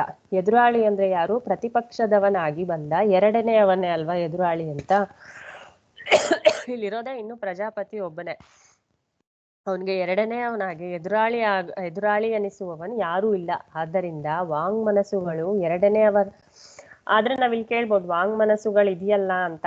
ಆದ್ರೆ ಅದರಿಂದನೇ ಇದು ಬಂದಿರೋದಕ್ಕೋಸ್ಕರ ಅದನ್ನ ಎರಡನೇದು ಅದು ಬೇರೆ ಅಂತ ತಗೊಳಕ್ಕಾಗಲ್ಲ. ಅದನ್ನೇ ಹೇಳ್ತಿದ್ದಾರೆ. ವಾಂಗ್ ಮನಸ್ಸುಗಳು ಎರಡನೆಯವರಾದರೂ ಎದುರಾಳಿತನವನ್ನು ಹೊಂದಿರುವುದಿಲ್ಲ. ಏಕೆಂದರೆ ಆಧ್ಯಾತ್ಮದಲ್ಲಿ ಹೇಗೋ ಹಾಗೆ. ಅಂದ್ರೆ ನಮ್ಮೊಳಗಿನ ವಾಂಗ್ ಮನಸ್ಸು ಕರ್ಮಕ್ಕೆ ಗುಣಭಾಗವನ್ನು ಹೊಂದಿರುವವು, ಆದಿದೈವಿಕವೂ ಹಾಗೆ. ಸೊ ಈ ವಾಂಗ್ ಮನಸ್ಸುಗಳು ಒಟ್ಟಾಗೆ ಕೆಲಸ ಮಾಡುತ್ತೆ, ಅದು ಎದುರಾಳಿ ಅಂತ ಅನ್ಸಲ್ಲ. ಹಂಗಾಗಿ ಅದೆರಡೂ ಕೂಡ ಪ್ರಾಣಕ್ಕೆ ಗುಣಭಾಗವನ್ನು ಹೊಂದಿರುತ್ತದೆ. ಅಂದ್ರೆ ಪ್ರಾಣವನ್ನು ಅದೆರಡು ಸೇರಿ ಪ್ರಾಣವನ್ನು ಸೃಷ್ಟಿ ಮಾಡ್ತಾ ಇದೆ ಅಂತ. ಇಲ್ಲಿ ಈ ಪ್ರಾಸಂಗಿಕವಾದ ಅಸಪತ್ನ ಉಪಾಸನೆಯ ಫಲವಿದು. ಯಾರು ಈ ಮೇಲೆ ಹೇಳಿದಂತೆ ಪ್ರಾಣನು ಅಸಪತ್ನ ಎಂದು ಉಪಾಸನೆ ಮಾಡುತ್ತಾರೋ ಆ ಉಪಾಸಕನಿಗೆ ಸಪತ್ನನು ಅಂದ್ರೆ ಪ್ರತಿಪಕ್ಷದವನಾಗಿ ಯಾರು ಇರೋದೇ ಇಲ್ಲ. ಆ ಉಪಾಸಕನಿಗೆ ಫಲವನ್ನು ಕೂಡ ಹೇಳಿದೆ. ಅದಾದ್ಮೇಲೆ ಆದಿಭೌತಿಕ ತ್ರಯೀಯನ್ನಗಳಲ್ಲೇ ಇಲ್ಲಿ ಆದಿದೈವಿಕ ಅಂತ ಇರ್ಬೇಕಿತ್ತು. ಅದರಲ್ಲೇ ಆದಿದೈವಿಕ ಪ್ರಾಣವನ್ನ ವಿವರಿಸ್ಬೇಕು ಇವಾಗ. ಇಲ್ಲಾಗ್ಲೇ ಸ್ವಲ್ಪ ಪ್ರಾಣ ಹೆಂಗ್ ಬಂದಿದೆ ಅಂತ ಹೇಳಿದರೆ ಇನ್ನೊಂದ್ ಸ್ವಲ್ಪ ಅದರ ವಿವರಣೆ. ಈ ಪ್ರಕೃತವಾದ ಪ್ರಜಾಪತಿಯ ಅನ್ನವಾದ ಪ್ರಾಣಕ್ಕೆ ಅಪ್ಪು ಶರೀರ ಆಗತ್ತೆ. ಅಪ್ಪು ಚಂದ್ರ ಎರಡೂನು ಅವನ ಪ್ರಾಣ. ಅದರಲ್ಲೇ ಅಪ್ಪು ಶರೀರ ಆಗತ್ತೆ, ಕಾರ್ಯ ಆಗತ್ತೆ, ಕರಣಕ್ಕೆ ಆಧಾರ ಆಗತ್ತೆ. ಅಂದ್ರೆ ಆಧಾರವಾಗೂ ಇರುತ್ತೆ. ಈ ಅಪ್ಪು ಆಧಾರವಾಗಿರುತ್ತೆ. ಅದೇ ರೀತಿ ಚಂದ್ರನು ಜ್ಯೋತಿ ರೂಪವಾಗಿರ್ತಾನೆ. ಅಲ್ಲಿ ಪ್ರಾಣವು ಎಷ್ಟೋ ಆಧ್ಯಾತ್ಮವೇ ಮುಂತಾದ ಭೇದಗಳಲ್ಲಿ ಎಷ್ಟು ಪರಿಮಾಣದ್ದೋ ಅಪ್ಪು ಅಷ್ಟೇ ವ್ಯಾಪ್ತಿ ಉಳ್ಳದ್ದು, ಅಷ್ಟೇ ಪರಿಣಾಮ ಉಳ್ಳದ್ದು. ಆ ಅಪ್ಪಿನಲ್ಲಿ ಪ್ರವಿಷ್ಟನಾಗಿರುವ ಕರಣಭೂತನಾಗಿರುವ ಚಂದ್ರನು ಆಧ್ಯಾತ್ಮದಲ್ಲಿಯೂ ಆದಿಭೂತದಲ್ಲಿಯೂ ಅಷ್ಟೇ ವ್ಯಾಪ್ತಿ ಉಳ್ಳವನು. ಅಂದ್ರೆ ಇಲ್ಲಿ ನಾವು ಆದಿ ದೈವಿಕ ಪ್ರಾಣನ ಹೇಳ್ತಾ ಇದ್ದೀವಿ. ಆದ್ರೆ ಆಧ್ಯಾತ್ಮಿಕದಲ್ಲೂ ಆದಿ ಭೌತಿಕದಲ್ಲೂ ಕೂಡ ಅವನು ಅಷ್ಟೇ ವ್ಯಾಪಿಸಿಕೊಂಡಿದ್ದಾನೆ ಅಂತ ಹೇಳ್ಬೇಕಂದ್ರೆ ನಮ್ಮೊಳಗೂ ಈ ಶಕ್ತಿಗಳೇ ಇರೋದು ನಮ್ಮೊಳಗೂ ಕೂಡ. ಅಲ್ಲಿ ಏನ್ ತೋರಿಸ್ತಾ ಇದೆಯೋ ಅಗ್ನಿ ಇರ್ಬೋದು, ಸೂರ್ಯ ಇರ್ಬೋದು, ಚಂದ್ರ ಇರ್ಬೋದು, ಅವೆಲ್ಲ ಏನ್ ತೋರಿಸ್ತಾ ಇದೆಯೋ ಅದಕ್ಕೆ ಪ್ರತಿ ಒಂದು ಮಂತ್ರ ಭಾಗದಲ್ಲೂ ಇದು ಬಂದೇ ಇದೆ. ಏನು ಅಂದ್ರೆ ಇದರಲ್ಲಿ ಎಷ್ಟೋ ಆಧ್ಯಾತ್ಮಿಕದಲ್ಲೂ ಆದಿಭೌತದಲ್ಲಿಯೂ ಅಷ್ಟೇ ವ್ಯಾಪ್ತಿ ಉಳ್ಳದ್ದು ಅದು ಅಂತ ಅನ್ಕೋಬೇಕು. ಸೊ ಅದೆಲ್ಲೋ ಬೇರೆ ದೂರ ಇರೋದು ಅಂತಲ್ಲ, ನಮ್ಮೊಳಗೂ ಅದೇ ಆ ಒಂದು ಆ ತತ್ವನೇ ನಮ್ಮೊಳಗೂ ಇರೋದು ಅಂತ ಅರ್ಥ ಮಾಡ್ಕೋಬೇಕು. ಅದಾದ್ಮೇಲೆ ಅಂತ ಉಪಾಸನೆ ಮಾಡ್ಬೇಕು ಅಂತ ಹಾಗಂತ ಉಪಾಸಕನು ಉಪಾಸನೆ ಮಾಡ್ಬೇಕು ಹೀಗೆ ಅಂತ. ಅಂದ್ರೆ ಇಲ್ಲಿ ಇಷ್ಟು ಹೇಳಿರದೆ ಆಧ್ಯಾತ್ಮಿಕ ತ್ರಯನ್ನಗಳು, ಈ ಮೂರು ಅನ್ನಗಳು ಸೇರಿ ಅದೇ ಪ್ರಜಾಪತಿಯ ಕರಣಗಳಾಗುತ್ತೆ. ಕಾರ್ಯಕರಣಗಳ ಸಂಘಾತವೇ ಈ ಶರೀರವನ್ನ ಅರ್ಥ ಮಾಡ್ಕೊಂಡು ಹಂಗೆ ಅದರ ವಿಸ್ತಾರ ರೂಪವಾಗಿ ಆದಿಭೌತಿಕ ಆದಿದೈವಿಕಗಳನ್ನು ಅರ್ಥ ಮಾಡ್ಕೋಬೇಕು. ಅದೇ ತತ್ವಗಳೇ ಆದಿದೈವಿಕದಲ್ಲಿರೋ ತತ್ವಗಳೇ ಆದಿಭೌತಿಕ ಆಧ್ಯಾತ್ಮಿಕಗಳಲ್ಲೂ ವ್ಯಾಪಿಸಿಕೊಂಡಿದೆ ಅಂತ ಅರ್ಥ ಮಾಡ್ಕೊಂಡು ಅದನ್ನ ಉಪಾಸನೆ ಮಾಡಬೇಕು. ಆ ಬಿಡಿಸಿ ಒಂದು ಆಧ್ಯಾತ್ಮಿಕ, ಆದಿ ಭೌತಿಕ, ಆದಿ ದೈವಿಕ, ಅದಕ್ಕೆ ಯಾವುದು ಕಾರಣ, ಅದಕ್ಕೆ ಯಾವುದು ಗೋಳಕ ಅಂತೆಲ್ಲ ಹೇಳಿದ್ದಾಯ್ತು. ಇನ್ನು ಒಟ್ಟು ಮೂರು ಎಲ್ಲವೂ ಕೂಡ ಪ್ರಜಾಪತಿಯ ಕರಣಗಳು ಅಂತ, ಪ್ರಜಾಪತಿಗೆ ಎಲ್ಲವೂ ಕರಣಗಳು ಅಂತ ಹೀಗೆ ಉಪಾಸನೆ ಮಾಡ್ಬೇಕು ಅಂತ, ಒಂದೊಂದನ್ನೇ ಮಾಡಿ ಆಮೇಲೆ ಒಟ್ಟಿಗೆ ಮಾಡೋದು ಅಂತ. ಆಗ ವಿಷ್ಣುವಿನ ಉಪಾಸನೆ ಮಾಡ್ಬೇಕಾದ್ರೆ ಪಾದ ಮತ್ತೆ ಮೇಲ್ಗಡೆ ಹೊಕ್ಕಳು, ತಲೆ, ಚತುರ್ಭುಜ ಮಾಡ್ದ ಹಾಗೆ, ಆಮೇಲೆ ಒಟ್ಟಿಗೆ ವಿಷ್ಣುವಿನ ಉಪಾಸನೆ ಮಾಡ್ದ ಹಾಗೆ ಆಧ್ಯಾತ್ಮಿಕ, ಅದಿ ಭೌತಿಕ, ಅದಿ ದೈವಿಕ ಅಂತೆಲ್ಲ ಮಾಡಿ ಇದೆಲ್ಲವೂ ಕೂಡ ಪ್ರಜಾಪತಿಯ ಕರಣಗಳು ಅಂತ ಹೀಗೆ ಉಪಾಸನೆ ಮಾಡ್ಬೇಕು ಅಂತ. ಹೇಳಿ.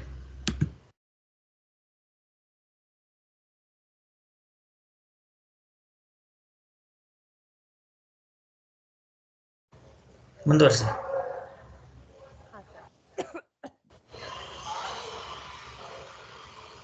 ಆಮೇಲೆ ಈ ಅನ್ನತ್ರಯಗಳು ಸಮ ಅನಂತ. ಕೇಳಿಸ್ತಾ ಇಲ್ಲ?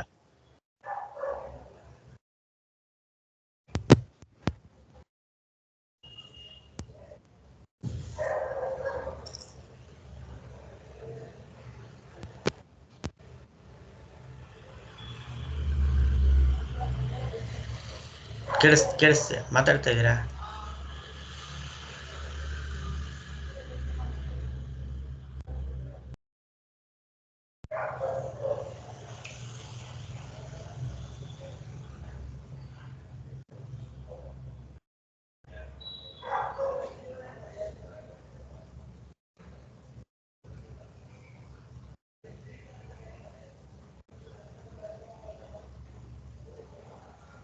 ತುಂಬಾ ಜೋರಾಗಿ ಹೇಳಕ್ ಕೇಳಿಸ್ತೇವೆ ನಾವ್ ಹೇಳ್ತಾ ಇರೋದು.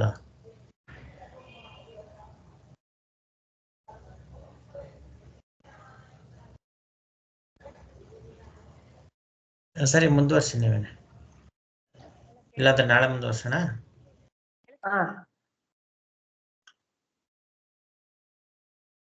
ಒಟ್ಟಿನಲ್ಲಿ ಬಿಡಿದೀವಿ, ತೋರ್ಸಿ ಹಾಗೇನೆ. ಒಟ್ಟಿನಲ್ಲಿ ನೋಡಿ, ತುಂಬಾ ಜನ ಕೇಳಿಸ್ತಾ ಮಾತಾಡ್ಬೋದ ನನ್ನ?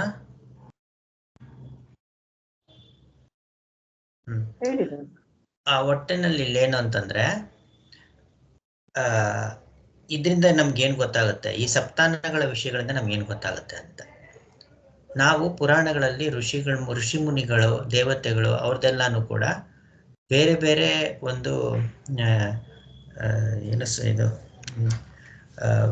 ಅವರ ಅಂತರ್ಧಾನ ಆಗುವಂಥದ್ದು, ಮತ್ತೆ ಬೇರೆ ಕಡೆ ಕಾಣಿಸ್ಕೊಳ್ಳುವಂಥದ್ದು, ವರ ಕೊಡುವಂಥದ್ದು, ಮತ್ತೆ ಇವಾಗ ನಮ್ಗೆ ಹೇಗೆ ಇವಾಗ ಅವಧೂತರುಗಳು ಕೆಲವೊಂದರಲ್ಲಿ ಅವ್ರಿಗೆಲ್ಲವೂ ಕೂಡ ಪವಾಡಗಳಾಗಿ ತೋರ್ತಾ ಇರ್ತಲ್ಲ, ಆ ರೀತಿ ಎಲ್ಲ ನಮ್ಗೆ ಕಾಣಿಸ್ತಿರುತ್ತೆ ನಮ್ಗೆ, ಅಲ್ವಾ? ಅಂದ್ರೆ ಇದೆಲ್ಲ ಹೇಗೆ ಬರುತ್ತೆ ಅವ್ರಿಗೆ ಅಂತ. ಯಾಕೆಂದ್ರೆ ಈ ರೀತಿಯಾಗಿ ನೋಡ್ಕೊಂಡಿರ್ತಾರೆ ಇಡೀ ಪ್ರಪಂಚವನ್ನ, ಆಧ್ಯಾತ್ಮಿಕ, ಆದಿ ಭೌತಿಕ, ಆದಿ ದೈವಿಕ ಪ್ರಪಂಚವನ್ನ ಹೀಗೆ ಅವರು ನೋಡ್ಕೊಂಡಿರ್ತಾರೆ. ಈ ದೃಷ್ಟಿ ಅವ್ರಿಗಿರುತ್ತೆ. ನಮಗಿರುವಂತ ದೃಷ್ಟಿ ಯಾವ್ದಪ್ಪ ಅಂದ್ರೆ ಆಧ್ಯಾತ್ಮಿಕ ದೃಷ್ಟಿ ಅಷ್ಟೇನ, ಅದು ಪರಿಪೂರ್ಣವಾಗಿಲ್ಲ. ಏನ್ ಆಧ್ಯಾತ್ಮಿಕ ದೃಷ್ಟಿ ಅನ್ನೋದು ಇದೆಯಲ್ಲ, ಅದು ಕೂಡ ನಮ್ಗೆ ಪರಿಪೂರ್ಣವಾಗಿಲ್ಲ ಅಲ್ಲ. ಹಾಗಾಗಿ ನಮ್ಗೆ ಇದ್ರೊಳಗೂ ಕೂಡ ನಮ್ಗೆ ಸಾಮರ್ಥ್ಯ ಇಲ್ಲ. ಆದ್ರೆ ಅವರಿಗೆ ಭೌತಿಕ, ದೈವಿಕ ಎಲ್ಲವೂ ಕೂಡ ಅವ್ರಿಗೆ ಆ ದೃಷ್ಟಿ ಇರುತ್ತೆ ಅವ್ರಿಗೆ. ಹಾಗಾಗಿ ಅವ್ರಿಗೆ ಸ್ಥಾನ ಪಲ್ಲಾಟ ಮಾಡುವಂಥದ್ದು. ಇವಾಗ ಮುಕುಂದರ ಸ್ವಾಮಿಗಳು ಇವ್ರಿಗೆ ಬೆಳಗೆರೆ ಶಾಸ್ತ್ರಿಗಳ ಬೆಟ್ಟದ ಮೇಲೆ ಹೋದಾಗ ಹಿಂಗ್ ತೆಕ್ಕೊಟ್ಟು ಒಂದು ಬಾಳೆನ್ ತೆಕ್ಕೊಟ್ರು ಅಂತ. ಅಂದ್ರೆ ಅದೆಲ್ಲ ಈ ರೀತಿಯಾಗಿ ಆಗಿರುತ್ತೆ ಅಂತ. ಅದು ಹೀಗೆ ಆಗ್ಬೇಕು ಅಂತ ಇಲ್ಲ, ಅವ್ರಿಗೆ ಆ ಭಾವ ಇರುತ್ತೆ, ಆ ಸಮಷ್ಟಿ ಭಾವ ಏನಿದೆಯಲ್ಲ ಅದಿರುತ್ತೆ ಅವ್ರಿಗೆ. ಹಾಗಾಗಿ ಈ ಥರದ್ದೆಲ್ಲಾನು ಸಾಧ್ಯ ಆಗುವಂಥದ್ದು ಅಂತ. ಅಂದ್ರೆ ನಮ್ಗೆ ಗೊತ್ತಾಗುವಂತ, ನಮ್ಗೆ ಬೃಹದಾರಣ್ಯಕದಲ್ಲಿ ಏನೇನು ವಿಷಯಗಳು ಗೊತ್ತಾಗುತ್ತೆ ಅದರಿಂದ ಅಂತ. ಜ್ಞಾನ ಭಾಗ ಮುಖ್ಯ, ಸರಿ, ಅದನ್ನ ಮಾತ್ರ ನೋಡ್ಕೊಂಡ್ರೆ ನಮ್ಗೆ ಈ ವಿಷಯಗಳೆಲ್ಲ ಗೊತ್ತೇ ಆಗೋದಿಲ್ಲ.